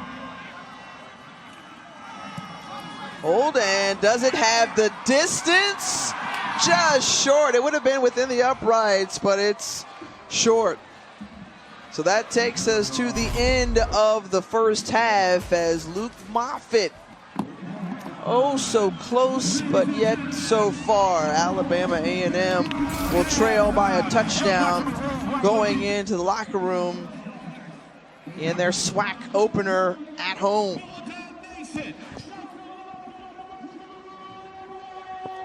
UAPB on the road, going into the locker room with a lead at the half, and their head coach Alonzo Hampton down on the field joining us now. And coach, when you think about the way your defense has been opportunistic and you've converted them into points, how pleased have you been with your group? Well, obviously, man, we're excited about what we've done in the half, but we just got to go in and make a few adjustments, come back out and finish the game strong. Coach, this game's been a flag fest, a number of penalties on both sides of the ball. What do you tell your team when you go in the locker room to address the penalties? I told them we were undisciplined last week, and we came out and we're doing the same stuff. And that's on us as coaches. We got to play the guys that's going to do what we ask them to do. And so I got to go in and get these guys corrected and make them understand. Thanks, Coach. We appreciate your time. Thanks. Well, it was an interesting first 2 quarters of play here from Huntsville, but the connection on UAPB's side for the tight ends making it happen, 17-10.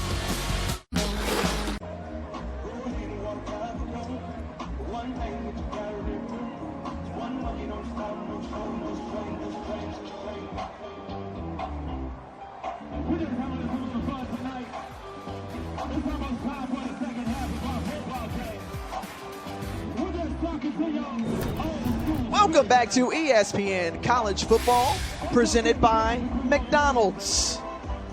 Back here in Normal, Alabama, as they call it, but many know the area as Huntsville on the campus of Alabama A&M. The Bulldogs trailing by 7 as the visitors on top 17-10. Taking a look back at those first half highlights. First play of the game, and then boom, this happens. Rico Dozier helps to set the tone, and then Arkansas Pine-Bluff turning it into points. They capitalized on it, and Alabama A&M chipped away at it as they got the field goal from Victor Barbosa to get on the board.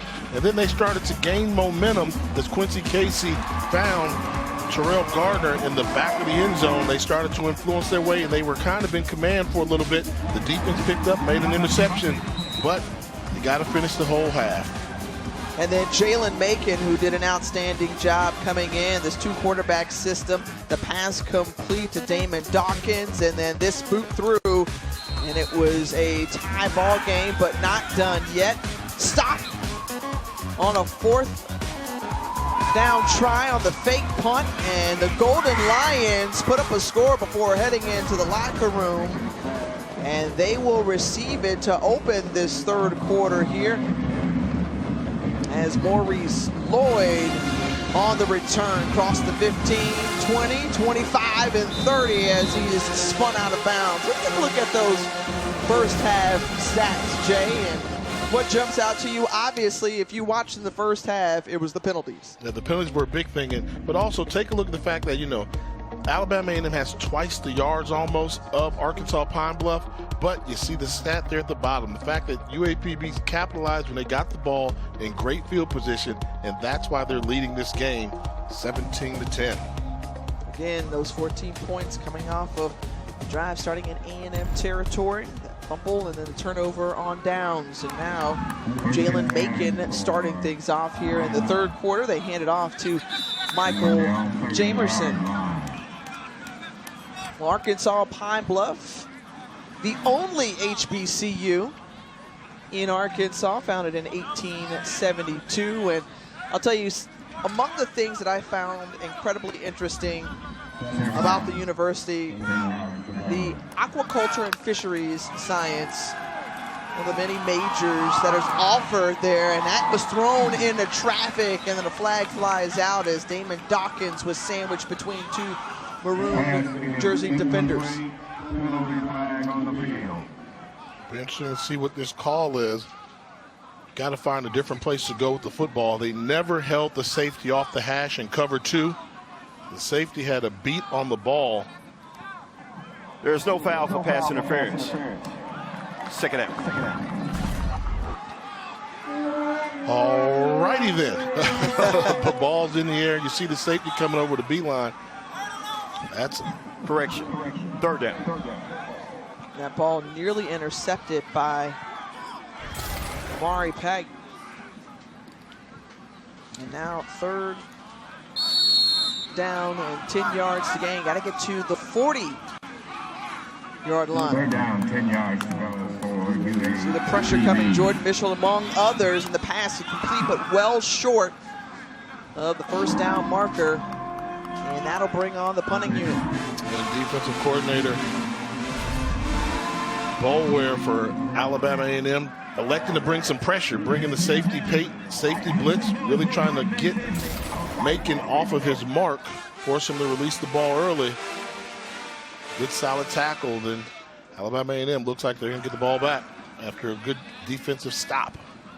So the 3 and out brings on Jeremy Baker, the punter, out of Oakland, California, and is able to get it away. Terrell Gardner waits for the clear catch after that 36-yard punt. Some great games to start week 4 of college football on ABC and the ESPN app at noon Eastern. Number 4, Florida State takes on Clemson. And then Coach Prime and his Buffaloes travel to Oregon to take on the 10th-ranked Ducks. You won't want to miss it, as it's going to be another exciting weekend of college football.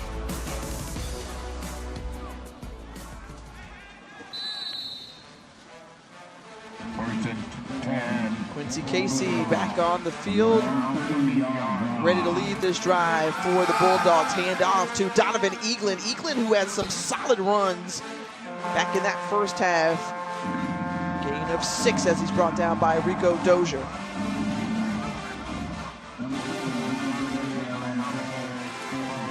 They use quick tempo here once more, keeping it on the ground. And when Alabama A&M found a tempo and a rhythm, it was because they established the run with Eaglin. Yeah, they were winning a lot of battles, particularly on that left side of the offensive line, running behind Carson Vincent, who's their best offensive lineman, number 76. Now you figure short yardage situation, they may go back there. Very comfortable with Eaglin and the ball in his hands, but he's pushed backwards as there was a strong push up front. Isaiah Ward, big number 55, and White was there. Or was that Javon Gray? I think that was Gray, the nose tackle, along with Dozier on the stop. So 4th and 1, an important decision here. Do you go for it? No. You see if you learned your lesson in the first half when you tried the fake punt on 4th and 3 around the situation. Defense is playing well. You saw the stat we showed at halftime saying that, hey, Alabama A&M has been able to prevent Arkansas Pine-Bluff from driving the length of the field. So for the rest of the game, you have to start thinking, I'm just going to make it a long field and hope the defense can continue to stop them. Hang time in the air, and we'll step aside. Inside the 20-yard line is where UAPB will get the ball to start the drive when we come back. Doritos created Solid Black in 2021 to help fuel the initiatives of black leaders seeking to drive real change. Arkansas Pine-Bluff fans remember exceptionally well. Why? Because they hoisted the trophy at the end. A 95-yard touchdown pass from Ben Anderson to Willie Young, and that forced overtime. They would go on to win it 24-21, the lone championship out of the SWAC for the Golden Lions. They went on to also be named the HBCU national champions as well. Teron Armstead was on that team, and head coach, you have to mention Monty Coleman. Oh yeah, one of the gentlemen of the game. Did a lot for this program, this university, and still resides in Pine-Bluff, Arkansas. You think about Ben Anderson, the all-time passing leader. He passed away last year in a drowning accident, but we talked about L.C. Greenwood. Anderson's jersey was retired right along with Mr. Greenwood. On the carry was Johnny Williams right there, and swung down by Pike. You know, the one thing I thought we would see from Arkansas Pine-Bluff, but hasn't been there when we talked to them, you know, offensively, what's their philosophy? You know, they said, we want to play basketball on turf. Yeah. Haven't seen that yet. Basketball on turf, and I think that's because they've simplified the offense a little bit, because they thought too many of their players were thinking.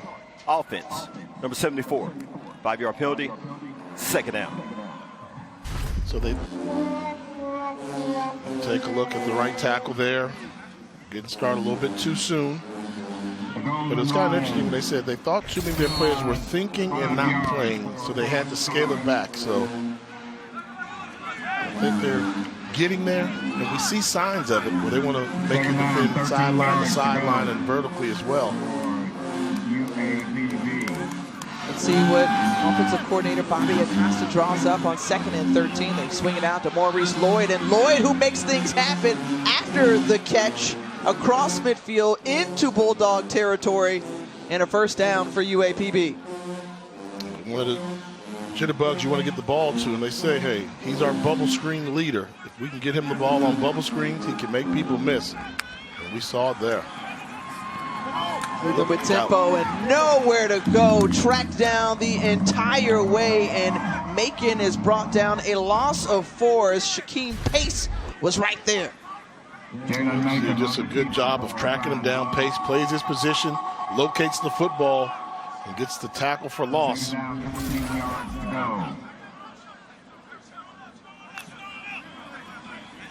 Pace will take a breather, the sophomore out of Opelika, Florida.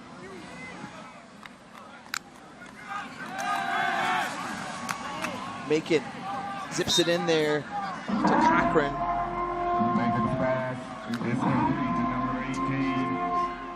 Third down here. Be surprised if A&M doesn't elect to come after the freshman quarterback Macon. Put some pressure on him. Man coverage. Try and get him to throw the football early. Here they come. And they're bringing it, and he gets it away, slightly behind Dawkins. Passing complete, that'll bring up 4th down. And this is where, as a quarterback, you get better. Pressure's coming. You love knowing there's pressure, and I got somebody that's going to be wide open. See, he's in a rush. Take your time. Let him separate. There was nobody close to you. Make an accurate throw, and if you hit him in front and let him separate from that guy, you hurt him. So once you start attacking the blitz rather than getting attacked by the blitz, then you become a more effective passer. Baker the punt. Skying, and another great punt inside the 5-yard line, pinning the Bulldogs. That's where they'll get the ball when we come back here to the Rocket City. Fridays. On campus for the Bulldogs, and Jay, we got an opportunity to walk through the facility with Athletics Director Paul Bryant, and we were just taken aback by it. It is adjacent to the Louis Cruz Stadium here, and that is such a bright, shiny toy when you're talking about trying to bring in recruits. Yeah, I mean, the locker rooms were phenomenal. Yeah. You know that. And then they've got 2 separate floors. So they've got a volleyball court floor that they bring in. They've got a floor just for basketball, and they can remove all the floors, as you saw in the pictures there.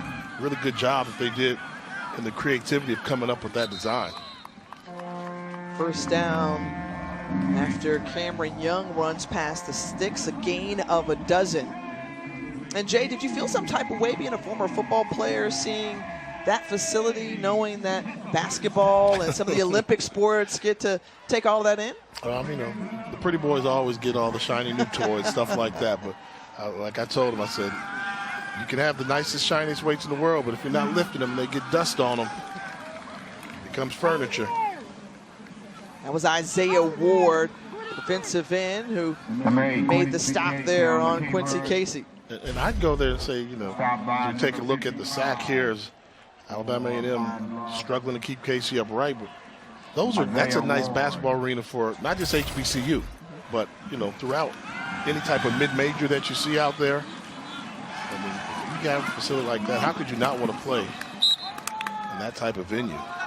Those concerts there, all kinds of campus events in addition to the sporting events. Here on 3rd down, it's 3 yards to gain, so let's see what the staff dials up for the Bulldogs offense.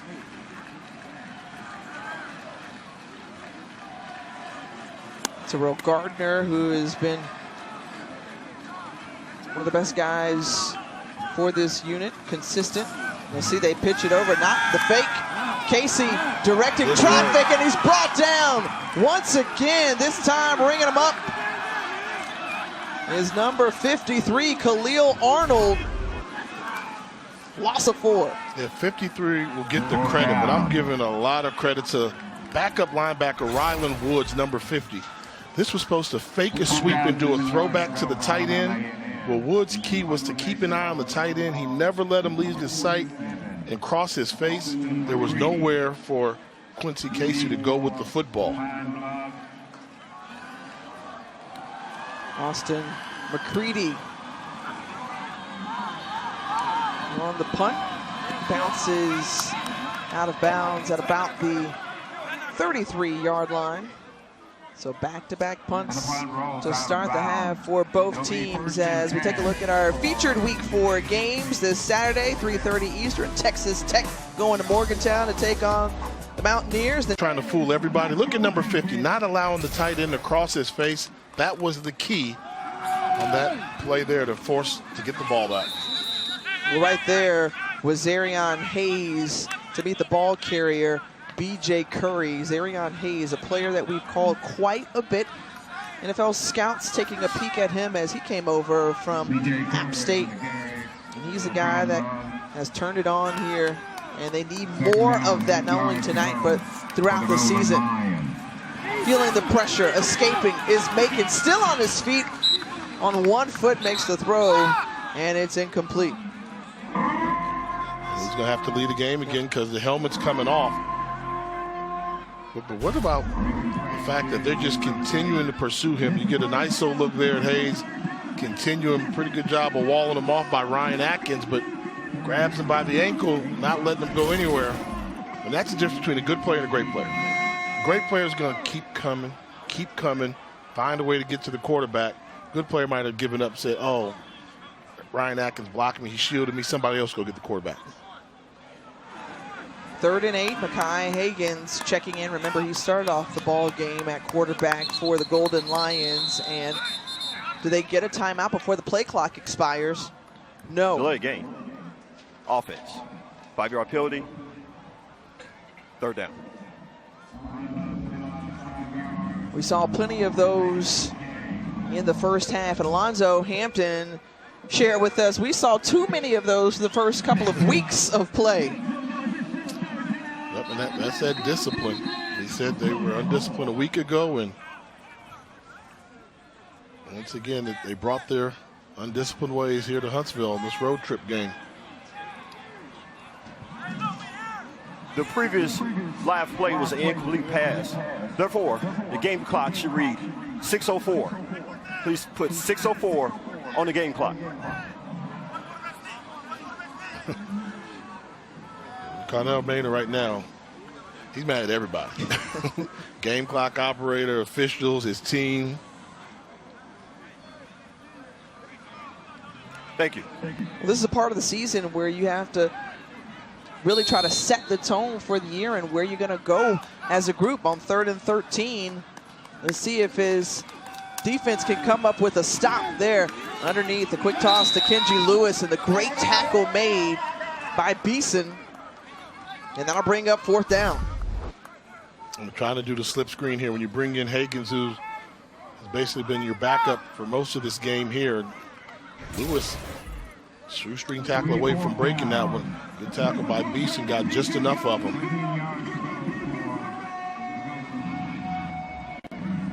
See Alonzo Hampton fired up after his offensive unit comes to the sideline.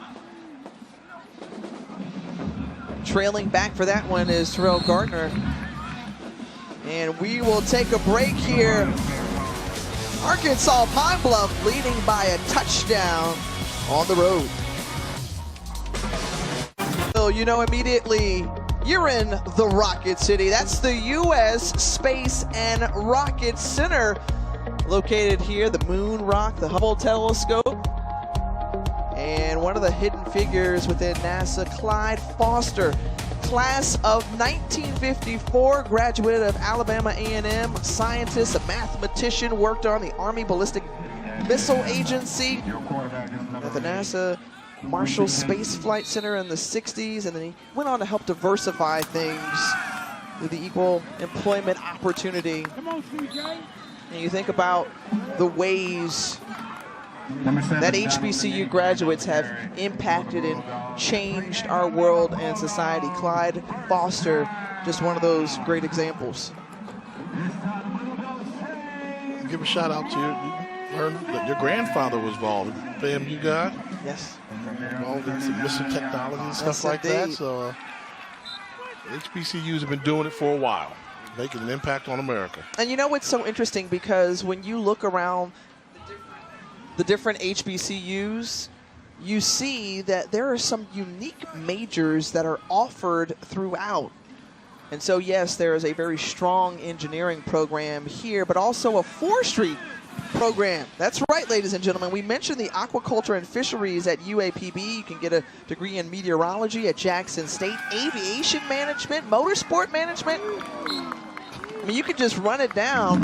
And then when I got a chance to ask the SID about, hey, how many guys major in aquaculture or agriculture, he said, we got a few guys. We got a few guys, including Kendarius Clark, who is the defensive tackle on the field now. And I've gone actually out to where they have the fishery science program there at Arkansas Pine-Bluff, and never seen so many catfish before in my life. But unique catfish and how they grow them and the science of it. And, I'll tag onto a story. One of the most unique majors I've heard from a guy I played ball with. Played with a guy, said his major was poultry science. Poultry science? I said, political science? He said, no, poultry science. So we nicknamed him Chicken King. Oh, boy. So shout out to my man, Juan Long. You and nicknames. Well, we got to come up with a nickname for Donovan Eaglin for just the downhill power runner that he's been. I think once before they called him Thunder. Thunder, yeah, back then that would be the guy. I'm going to call him old school. Okay. He plays like an old school guy, in between the tackles, looking for contact, rubs you the right way, gets that lean forward, making the defense feel his size. You don't see too many guys like that in today's college football. You didn't like that Chicken King, huh? Chicken King. I mean, it was he made solid, it a poultry right? science, so we call him Chicken King. Sometimes nicknames stick with you, and no matter how you feel about it. As the jet sweep to Cameron Young, and Young, who's tripped up by Kyrie Williams. It's a pickup of 5 for Cameron Young. Just speed to the edge right here. This is something that Connell Maynard's offenses have been doing for years. Great individual job by Kyrie Williams of not only fighting off the blocker, but making the tackle as well, number 3 in white.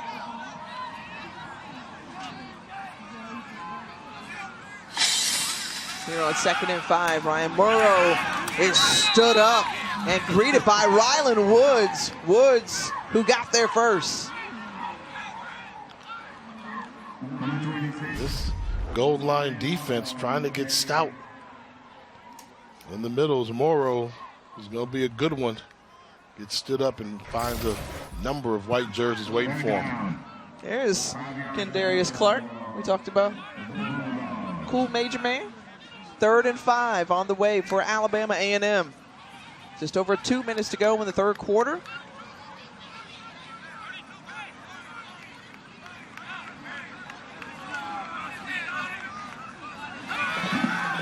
Casey rolling to his left, looking, makes the adjustment, has Terrell Gardner, and that was dangerous, nearly picked off, and then a couple of penalties come out as Laprel Boyd tried to make a play on the ball.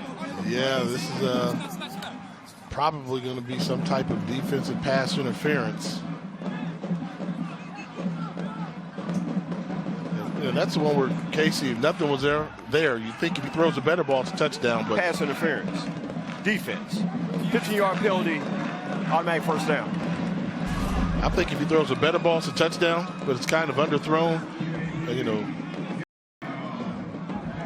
DB just kind of didn't know where the football was, and you can make the case there. He didn't make a play on the football, or otherwise he might have had an interception. Yeah. That's what the call has to be. I thought he may have turned around in real time, but did not do so. So the penalty on UAPB, and they just keep piling up. But can A&M capitalize after all of that and punch it into the end zone? Well, that's the key. You know that Connell Maynard is always thinking he wants touchdowns. Very aggressive play calling, what he wants. But in this game, you're just going to need points. So it's going to be the blowout game. You need to you want to get in the end zone, but don't be too aggressive. Need points. This could be a long one. Well, Bulldogs haven't been in the red zone since the first quarter. And Morrow, who has plenty of space, does he get the extra lean? That's a touchdown. They say yes, he's in. 15-yard run, and right there, the question answered. Could the Bulldogs punch it in? And just an explosive run by Ryan Morrow. They'll probably take a look to see if the knee is down. And Jay, I thought it was, and it looks right here, yes. Yeah, they should review that one. I believe upon further review, it'll probably be a little short as they're taking a look at it now. So how about this? We were talking about nicknames, right? Mm-hmm. So the ruling of a touchdown as you take a look on at the previous play is on the further review. That Ryan Morrow there, and I think the knee is going to be down. Ball's clearly down, so he'll be short.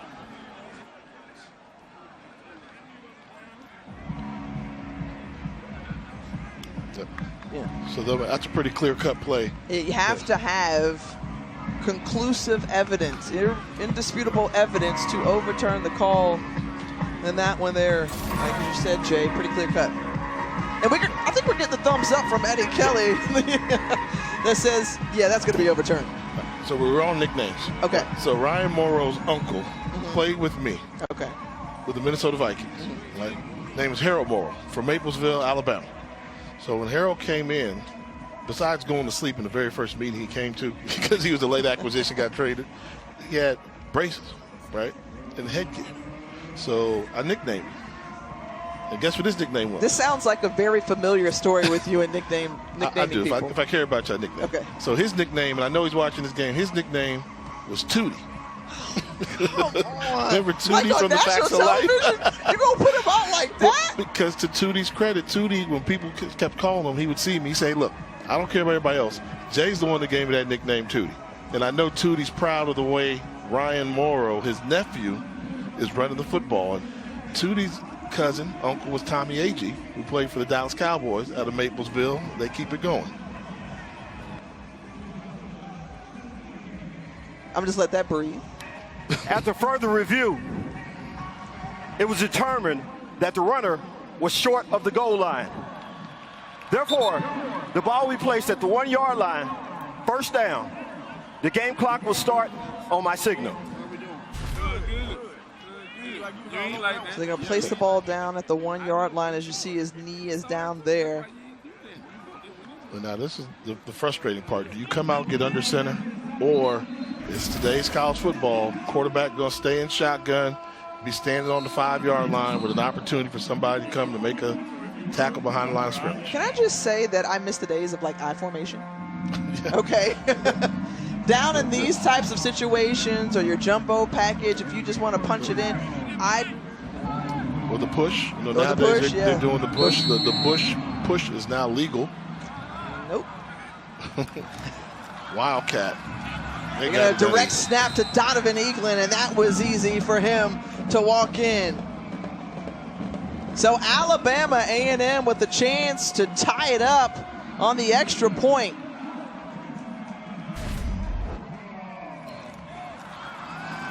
On the big hole. And I like that. See, most people do wildcat quarterbacks. They want these home run hitters. Give me that big dude. that in case they try to clog up the running lanes, he can still pick up the 1 or 2 yards that you're asking him to do. Barbosa puts it through, and we're even at 17 all. Well, here you saw them walking with Butch Henry, their live mascot, up to the game, and then they've got kennels along the side of the track here inside the stadium. Hey, there's AD Paul Bryant there, having a good time, happy to be on camera with the fans, and I like the addition of the kennels. That is a great addition. They've got 10 tiny house type kennels, they call them here, and they're sponsored and they're outstanding on the inside. Yeah. I mean, can you imagine watching a game from there and you've got your own little kennel that you set up? And I think it's a really unique and creative idea. Just think about what the kennels are going to be like next weekend when they host homecoming, and Tuskegee comes into town. It's a few-hour drive for Tuskegee, so this place is going to be packed. Lloyd on the return. Lloyd with a good return out past the 35-yard line and lunges forward.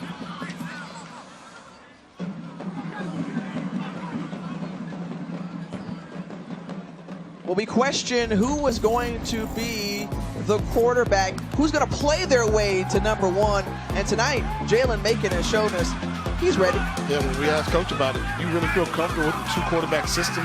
This was even prior to the game. He said, I do, because nobody stepped up and earned the job. Well, I think the freshman from Nashville, Tennessee, Jalen Macon, trying to make a case for being the number one quarterback for this team. Has pressure in his face, just throws it away, but the relentless pursuit of Tony Overstreet made that one difficult for Macon. Second down. And he's going to start seeing a lot more pressure. You know, what defensive coordinators realize is, oh, he can't beat the blitz. There's really no risk in me blitzing him other than him just throwing the ball away early. I think he'll see more and more blitzes as this evening goes on.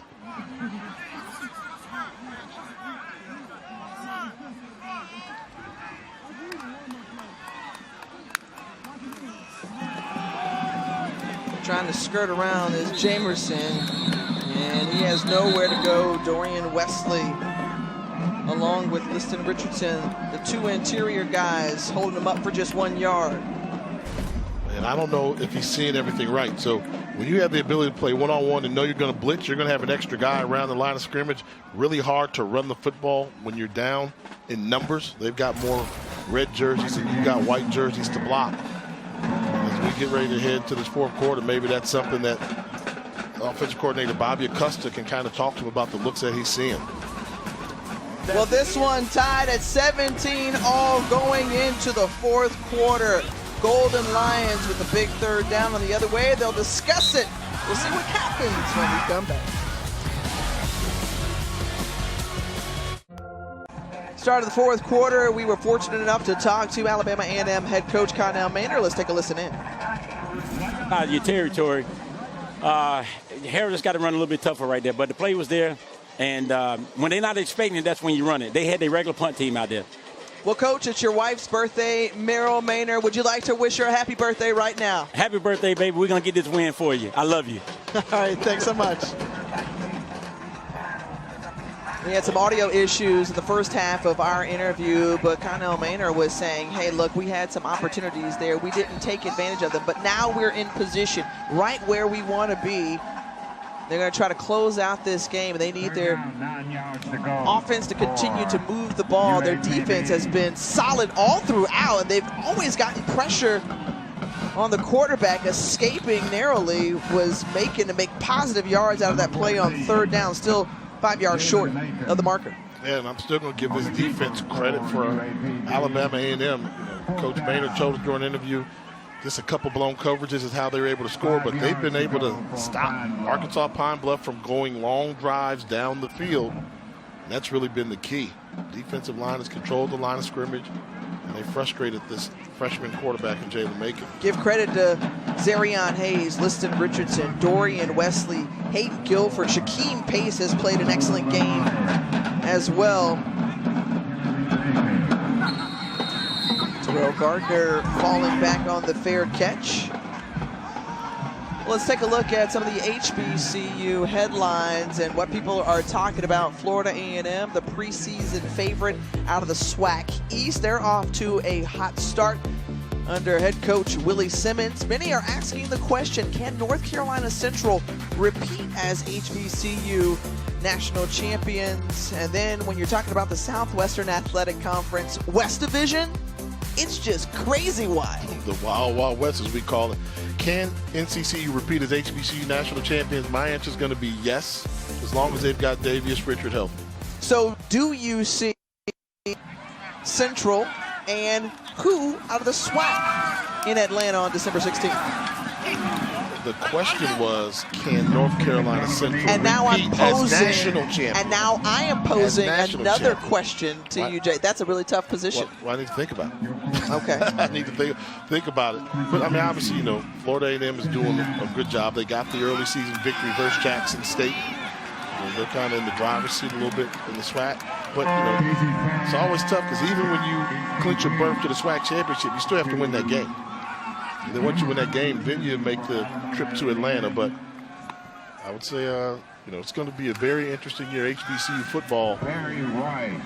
And although I think, you know, North Carolina Central can repeat, MEAC is going to be brutal this year. I mean, the MEAC is going to be a 5-game sprint at the end of the season with Morgan State, Howard, South Carolina State. You never know what Buddy Pugh's team's going to do towards the end of the season. Second down, 2 yards to go. Quincy Casey being really effective. 3 straight passes. Keenan Hambrick trying to break away. Grant Ewell stopping him, but Casey with 3 receptions in a row. Hambrick, Young, and Barry White. And he's got size. So this is what, when you talk to coaches about him, he's got size, and he can make the tough catch and the great play. Just needs to work on his consistency, but that was a big-time run and catch. Comes with the wide receiver screen, and he's out across the 35-yard line. He'll set up 2nd and 1 for this Alabama A&M offense, who you see is picking up that rhythm. He saw something in Quincy Casey, and Casey is starting to get into a flow once more. They find the 6'4" Keenan Hambrick. Another Bulldog. First down. So the Bulldogs moving the ball efficiently and effectively on this drive. And quickly. They're getting up to the line of scrimmage. They know that they've got the Gold Lions on the ropes, and they're really attacking. Oh, got a man right there. Barry White said, "You'll never mind." Woo! Come on. Wide open as Barry White was right there. 28-yard pass, catch, and run. And attacking the zone, the rule of the second man through, you're supposed to go with him in zone coverage. So they allowed him to come through untouched, second man through. Good throw, nice execution. Show you right. Don't. Barry White. And as the stadium announcer said, show you right, Barry White.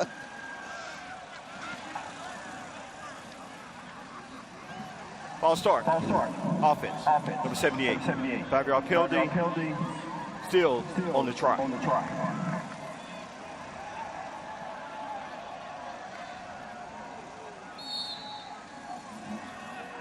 O'Connell Maynor is hoping that his team practices what he preaches, which is trying to play disciplined football.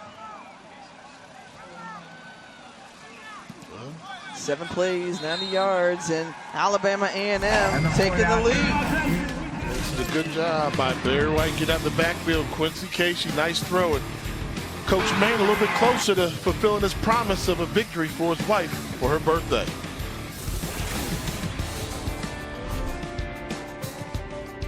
You can catch it right here on ESPN Networks. Number 4, Florida State taking on. When Alabama A&M was defending SWAC champions, and Jackson State said that championship didn't count. And then they had that battle here, which was a showdown, and Shedeur Sanders showed everybody how good he really was. Absolutely, and I think that was A&M's homecoming, too. It was an onslaught from Jackson State, and that they really turned the corner and went on to be undefeated in conference play for 2 consecutive seasons and 2-time SWAC champions. Maurice Lloyd on the return, and Lloyd continuing to wiggle through and find room. Plenty came out on that return as well. Penalty flags on the field. 2 different penalties I saw come out on that play there. Exciting return by Lloyd.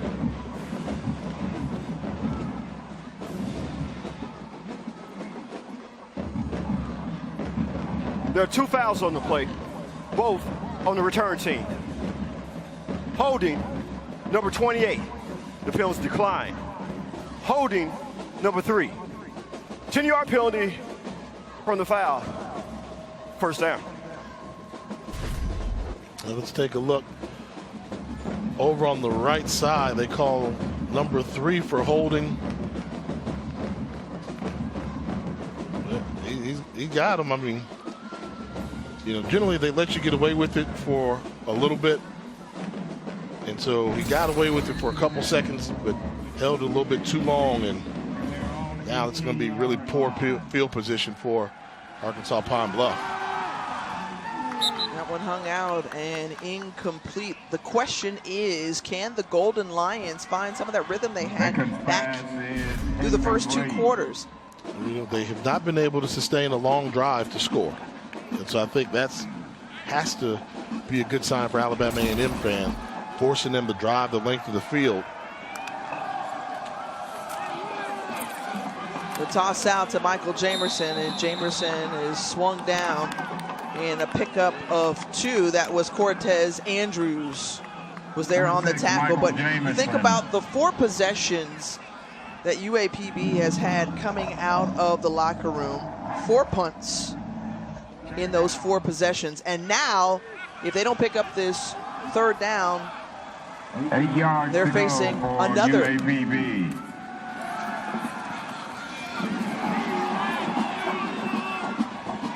That one there, picking it up, and the pass completed. Michael Jamerson breaking free. It's Jamerson who takes it in. 80 yards, the answer, right back. Golden Lions saying, woo, we're awake now. And they're saying no flags on the play. Need to let everybody know so that touchdown will stand. Man-to-man coverage. The problem with man-to-man coverage, once you break contain, that's a long time to cover somebody.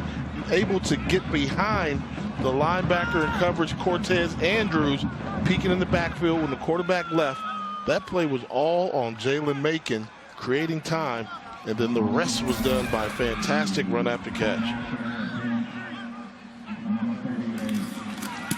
The extra point attempt is up and good, and we're tied at 24 all again. The Golden Lions, their first 3rd down conversion this half, and it results in this big explosive play by Michael Jamerson for the TD.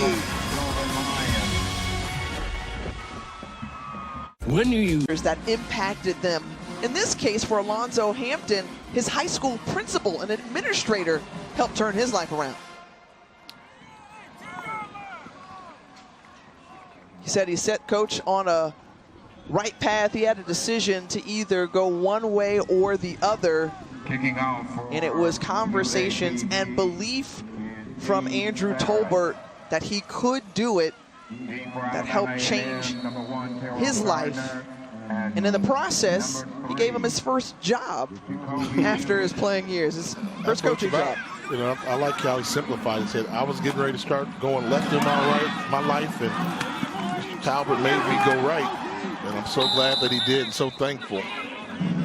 And that was so refreshing to hear that story, because so often, particularly in coaches and athletes, who's the #1 teacher that role model you have? It's always your coach or something like that. But he said, no, it was a principle that made a difference. So spoke very highly of Mr. Talbot. I'm sure Mr. Talbot right now is watching as a proud mentee. There's so many different people that impact your life along the way, and to give them credit and to say thank you for what they've done is something special. The toss out to Morrow and snuffed out, and really nowhere to go because Sean Wilson was right there. That is how you play the safety position.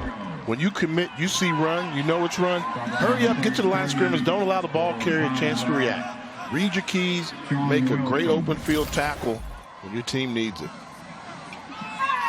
Loss of 3, and now on 2nd down, Alabama A&M has to get their own 45-yard line. Casey takes the snap, looking, going through his reads and progression, has a man, down the sideline, and I think that's Hambrick.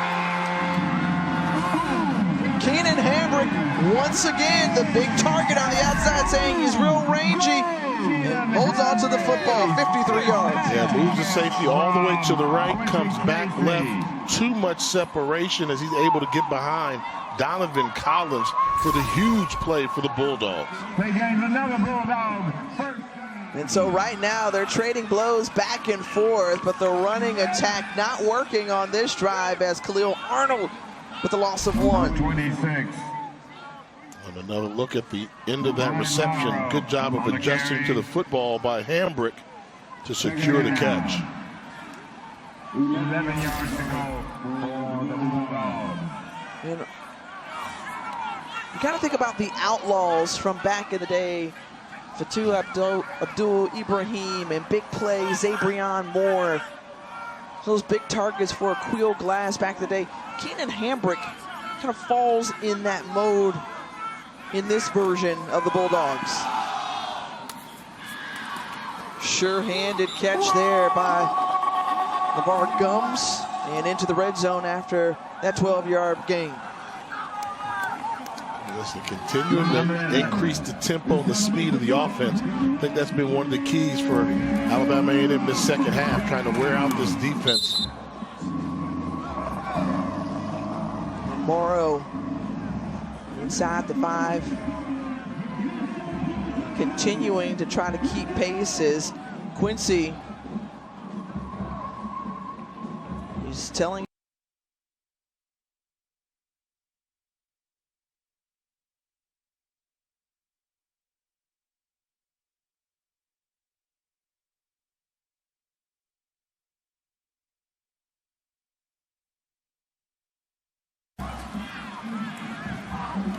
scrambling, and there it is, into the hands. Show you right. That's Isaac saying show you right. Very right. Very right. 5-yard TD pass from Quincy Casey. The pistols to make you think about we may run it and then buy a little time, and you see Barry White wide open in the back of the end zone. Nobody close by.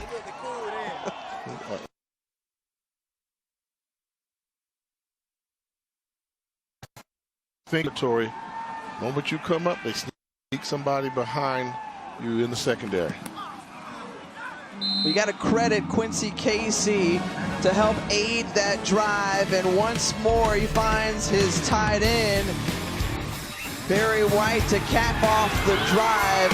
Says, I'm never gonna give you up. 31-24, Alabama A&M. Is presented by McDonald's.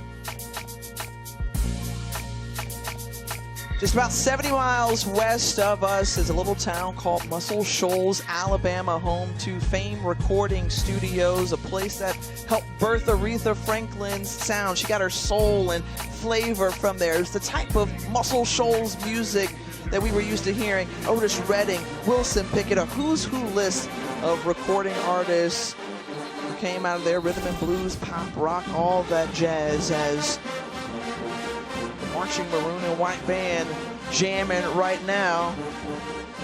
Put a little Janet Jackson. Let's listen in.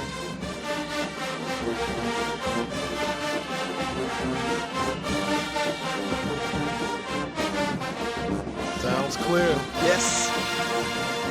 I'm gonna take you. No? Okay, I'll stick to this job. Okay. I think you're really good at the job you have. You're really good at the job you have. Also, don't forget, we got a Band of the Year competition. Oh, yeah. Marching Maroon and White trying to step up their game. Get an invitation to Atlanta, maybe. December 15th, the day before the Cricket Celebration Bowl. Maurice Lloyd, who has had some success on returns. Can it be a clean one here? No penalty flags come out. 34 yards on the kickoff return. That sets up some really good field position for UAPB. Man, this is a really nice wedge, and you know, good thing they don't have a penalty called on for Arkansas Pine-Bluff, because they've had good returns before, but a lot of them have been called back because of holding penalties. Didn't see any hold there, and pretty good field position to start this drive. Jalen Macon. 7:45 remaining in this one. Jalen Macon. The pass complete to Maurice Lloyd. And Lloyd, no gain on the play as Elijah Everhart was there on the stop. Lloyd's got a chance to be a difference maker on this squad. They're going to continue to get him touches. Junior college transfer out of Northern California. I wonder if they can get him the ball in space, because Alabama A&M's playing a lot of man-to-man coverage. So when you see this much man, you only got one guy to beat, and you can have a really big play. Macon stepping up. And flags come out. Macon pass is incomplete. Penalty flags on the field. And an injured player down on the field as well. That's Liston Richardson for the Bulldogs. And looks like Richardson was the one to initially get pressure on Macon in the pocket. We'll take a break with 7 minutes to go here from Louis Cruz Stadium. Football, it's time to see who's bringing the flavor today. Brought to you by McDonald's. Yeah, there's the roll court. You know I'm That's your always favorite looking part. It is. I do. I definitely look forward to it. And we met one of the escorts earlier today in the CAF, and then you know, you got to bust loose a little bit. I love it. Ooh, that roll there at the end, at the bottom. That's my man right there. We saw him in the CAF, part of the student government here, the Royal Court, as you call it there. Unfortunately for Alabama A&M, had to watch Liston Richardson get some help getting off the field.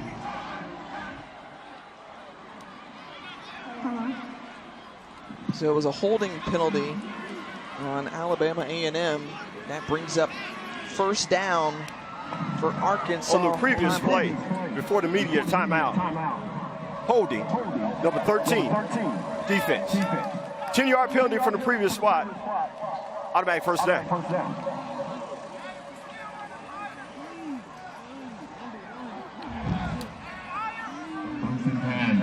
So here we go. From the 49-yard line of the Golden Lions. Jalen Macon rolling, sees some pressure, gets it away. Tough pass, and it's complete to Kenji Lewis. And Macon held on to the ball just enough, knowing he was going to get hit, but delivers an accurate throw from that arm angle. But see, you have to get aggressive. They're coming out and giving you one high safety, man-to-man coverage. And they're doing that to give you the threat of blitz. But you have to figure out, once you get some protection, you just pick a matchup that you like. And this one well overthrown, and that'll bring up 3rd and 1. And I will tell you, defenses love when they give you man-to-man coverage if you settle for downfield fade routes.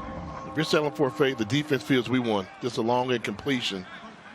Find a crossing route. When you get this much man-to-man coverage, find a crossing route. Maybe set a, not allowed to pick, but maybe a little rub play, a little second-level throw, pump and go. And Bobby Acosta puts it in the hands of Michael Jamerson on 3rd and 1, and that's good enough to move the chains.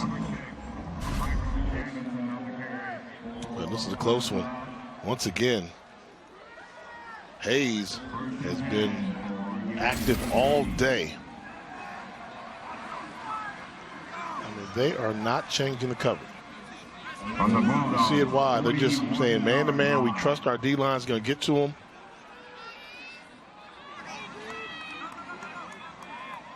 And they have been able to have success getting through most of the night, as spinning around to catch that one and spun down. Damon Dawkins taken down by Eberhardt, no gain. I mean, Eberhardt ran with him from the right side of the field all the way to the left and made the tackle.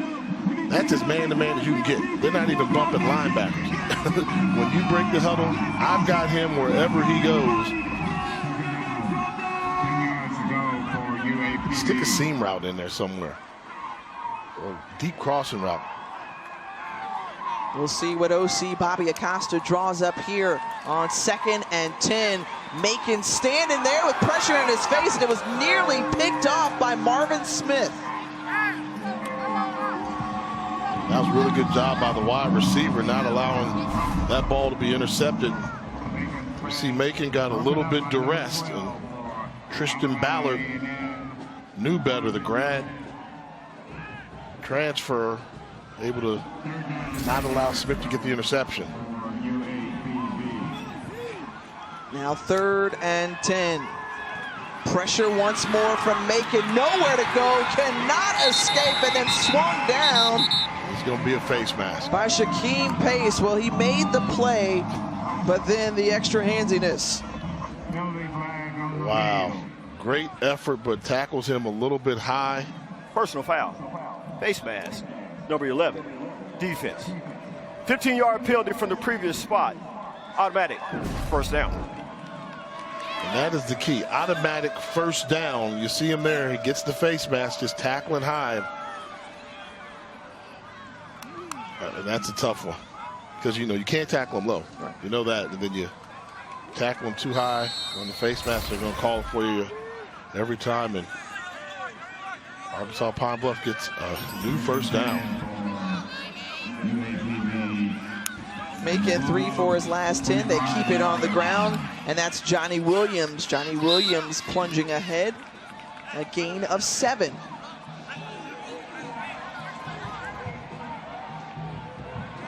Good time here as folks are watching.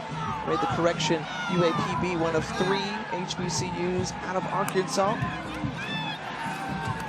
And Macon hit as he throws, still delivers the pass, and the catch made by Cochran. 13-yard pickup by Christian Cochran despite Zarion Hayes right in his face. Oh, he left him unblocked to take that shot. And we're seeing Macon stand tall and able to deliver it. Great adjustment to the ball by Cochran. On 1st and goal, it's Johnny Williams. And a flag comes out. We've seen plenty of those throughout this ball game, although things have gotten a little bit better here in the second half. Holding. Offense. Number 73. 10-yard penalty. First down. The officiating crew has been busy. This is I'm gonna call this nitpicking. This is what I call a wash down. Watch number 73. The lineman was stunting that way. You're taught just wash him by the pile. He didn't do the takedown. That was just a wash. That's when I say they're calling a little tight there in the trenches. It's been consistent, however, throughout this game. And that one gets away, ball loose. Has plenty of pressure applied by the defense. Dimitri Morgan, we've seen him in. It's a fumble recovered by the defense. First down. Are they going to call this a fumble, or is it a...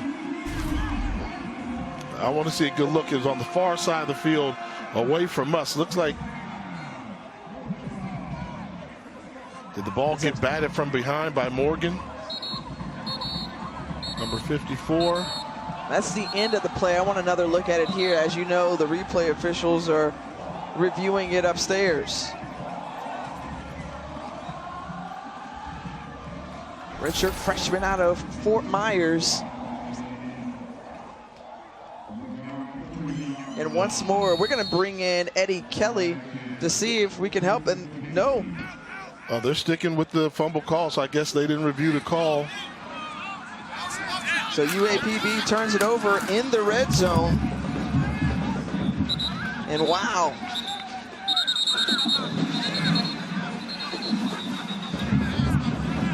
They were able to snap it off. Jay, I wanted... 30-second timeout. UAPB.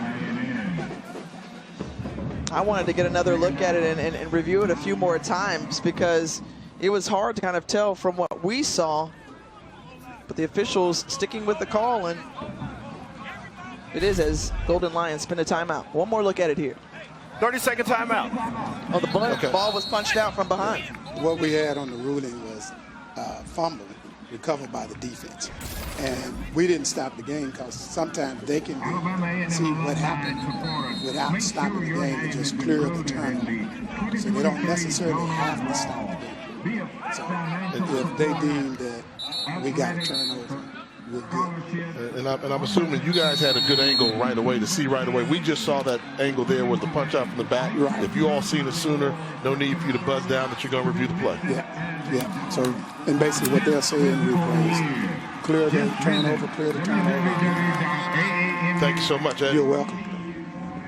Good clarification there, and wow, what a defensive play made by Dimitri Morgan for the Bulldogs. I mean, with a team that's driving, they've got you inside the red zone and trying to tie the game up. Morgan came up with a smart play to punch the ball out.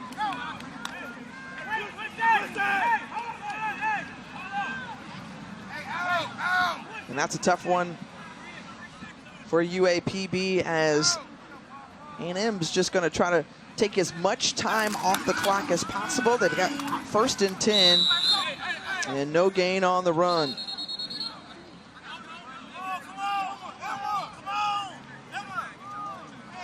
Injured Bulldog on the field, so an injury timeout taken. 30-second timeout, UAPB. Good time to tell you that next week Please we'll have 2:43 on the game clock. 2 Monday Night Football matchups. Jalen Hurts leads the 2-0 Eagles against Baker Mayfield and the surprising 2-0 Buccaneers at a special start time of 7 Eastern on ABC and ESPN+. Then we've got a rematch of Super Bowl 56 as Matthew Stafford and the Rams take on Joe Burrow and the Bengals at 8 Eastern on ESPN, ESPN2, and ESPN Deportes. Well, if you're just tuning in, it's been an interesting ball game coming out of the locker room.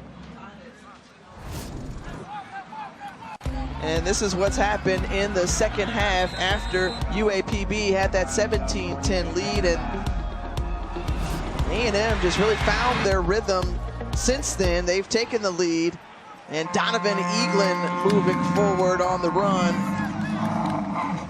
And a fresh set of downs after that gain of 11. Eaglin, little gippy going to the sideline. Oh no, he's going to stay on the field.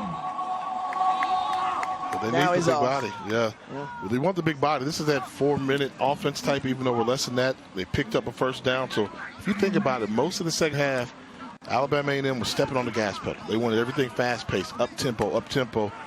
Well, now they've got the lead. Clock's on their side. Time to slow this thing down. Interesting, because we thought we'd see more basketball on turf or on the field from... Timeout. Offense. 30-second timeout. From the Golden Lions, but instead it was the tempo used out of the locker room from Alabama A&M that helped aid them in this touchdown lead. And that's been the key there. And that's having the ability to have different things at your disposal. So we saw some of the power game with the running of England. Saw some of the creative play calling that's a staple of Connell Maynard, Dwayne Taylor. And I really think they might have found something in Terrell Gardner. You know, he's that guy that makes the defense back up a little bit. So they've got some weapons offensively. And then the offensive line played pretty well. They got the running game going.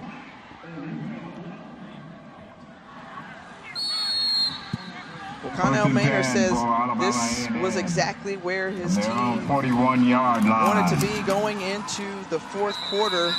It was tied at 17 apiece.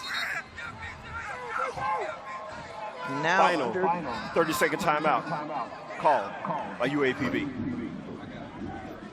Connell Maynard not even playing. He said, you know what? We know we're going to run the ball.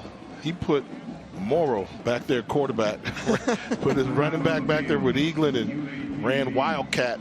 And you know they had strict instructions. Hold on to the football.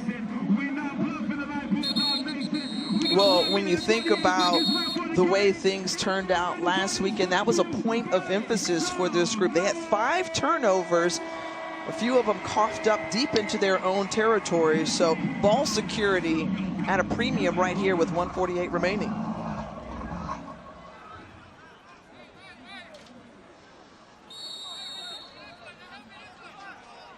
The Wildcat again. So they bring Morrow back there. Your job is just to run and go down, and with the first down, that'll just about do it. If they pick up another first down, you have to think this is over. It looks like they're going to be a yard short. Third down, 1 yard to go for Alabama. Well, these were two teams, Jay, that came in here trying to figure out their identity and just who they were going to be. UAPB was still searching through with a new coaching staff. And for Alabama A&M, going with Quincy Casey to try to lead them to their first SWAC win of the season. 3rd and 1. And can they pick it up? Oh, it's going to be close and short, as Morrow will be just short. Kyrie Williams delivering the hit. Ewell is also in on the play, so now 4th and 1. No timeouts, however, remaining for the Golden Lions. Yeah, and I can tell you the last thing that you want to do is have to punt the ball away and let a team set up a punt block. So I'm sure they're going to wind this clock down as low as they can. They're going to have to kick it, but sure up. They'll call a timeout with about a second left on the clock. Sure up your punt protection.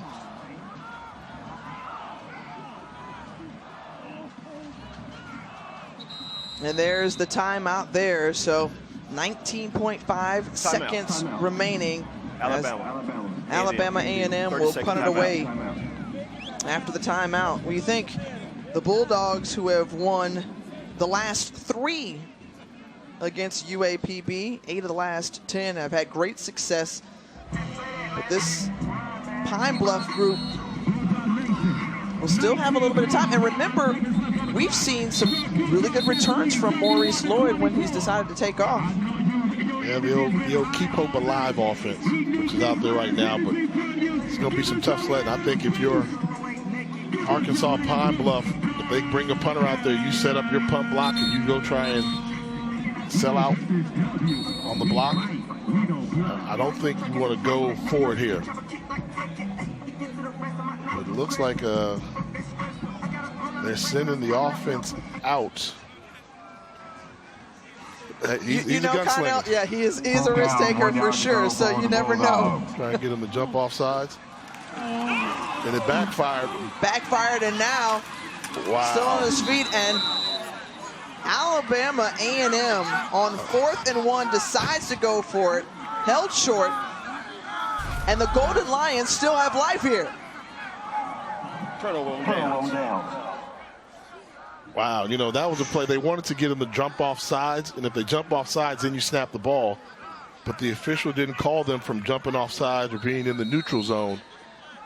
And now they should have about 15 seconds to give yourself a chance. Wow. I understand not wanting to punt. And I think he's talking to him saying, he was in the neutral zone. That's why we snapped it. Possibly throw the flag. So Jalen Macon at quarterback, the redshirt freshman. 14 seconds, no timeouts. And Macon heaves it up. Plenty of hang time. Anybody could get it, and nearly caught, but incomplete. Kenji Lewis was there. So there's one more try. A heap of desperation for UAPB coming up. Yeah, and I like the idea of trying to Hail Mary, give yourself 2 throws downfield, 2 chances at it. Because right now I just think the freshman may be a little bit, challenged with the distance there. That ball would have been short of the end zone. This time you have to get the ball into the end zone. Timeout. 30-second timeout. Defense. So the Bulldogs 30-second defense, timeout. we'll talk it over. Look to play prevent defense, as UAPB is going to gun for the end zone once more. One more play, Bulldog Nation. One more play, Bulldog Nation. Must we not forget, Golden Lions did have an 80-yard touchdown earlier in this half, but this is a different situation here, Jay. The tough part is I'm pretty sure Alabama A&M is going to just have a four-man rush, and their four-man rush has been winning. So you're not going to have all the time you need to really allow your receivers to get down the field. Second down and 10 for UAPB. With the ball resting. So you see three defenders standing near the 10-yard line. Final play of the game, unless there's a penalty. And there is the pressure that we talked about. Zarion Hayes once more. The ball keeps staying alive. Now it's over with. But Hayes, we knew they were going to bring a four-man rush, and Hayes tracked him down. He was not going to let him get that pass off. And that does it. Alabama A&M coming up with their first win in the Southwestern Athletic Conference for this season. They continue to roll at home 5 straight for the Bulldogs, dating back to last season. And so Alabama A&M escapes, but what a fight put up by Alonzo Hampton's team. Yeah, they showed some grit. And I think, they're a young squad. They had 2 freshman running backs that played. You had to play a freshman quarterback in Macon. The future's brighter for Arkansas Pine-Bluff. They showed a lot of fight and some grit, and we knew they were going to do that. They had Alabama A&M on the ropes here in Huntsville, but not able to deliver the knockout. Taking a look at the final stats in this one, it was nearly 500 yards of total offense for Alabama A&M, despite the penalties in this game, and they were able to have success both in the air and on the ground, Jay. Yeah, pretty quiet 500 yards. So normally, you're rolling out 500 yards, you feel really comfortable. You should pull away from a team that doesn't have that much, but they still have some room for improvement. But I'm going to give the game ball for Alabama A&M. I think you have to give it to Donovan Eaglin, as well as the job that Quincy Casey did for you at the quarterback position, knowing he really didn't have any backups. I got to say this, though, Jay. I know you're an offensive guy, but I thought Zarion Hayes did a terrific job on defense. He was disruptive. He was everywhere. And Connell Maynard said earlier in the week, he's going to be our guy. He's the leader for us. And he stepped it up in a major way.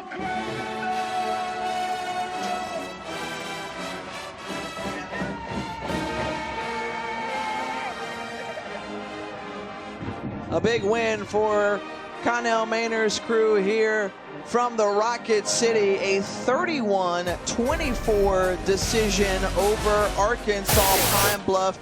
Jay, it was an exciting one. Quick final thoughts. Absolutely. Hey, the world gets tougher ahead, but they took care of business here at home. We'll see how it's going to shape up in this interesting SWAC.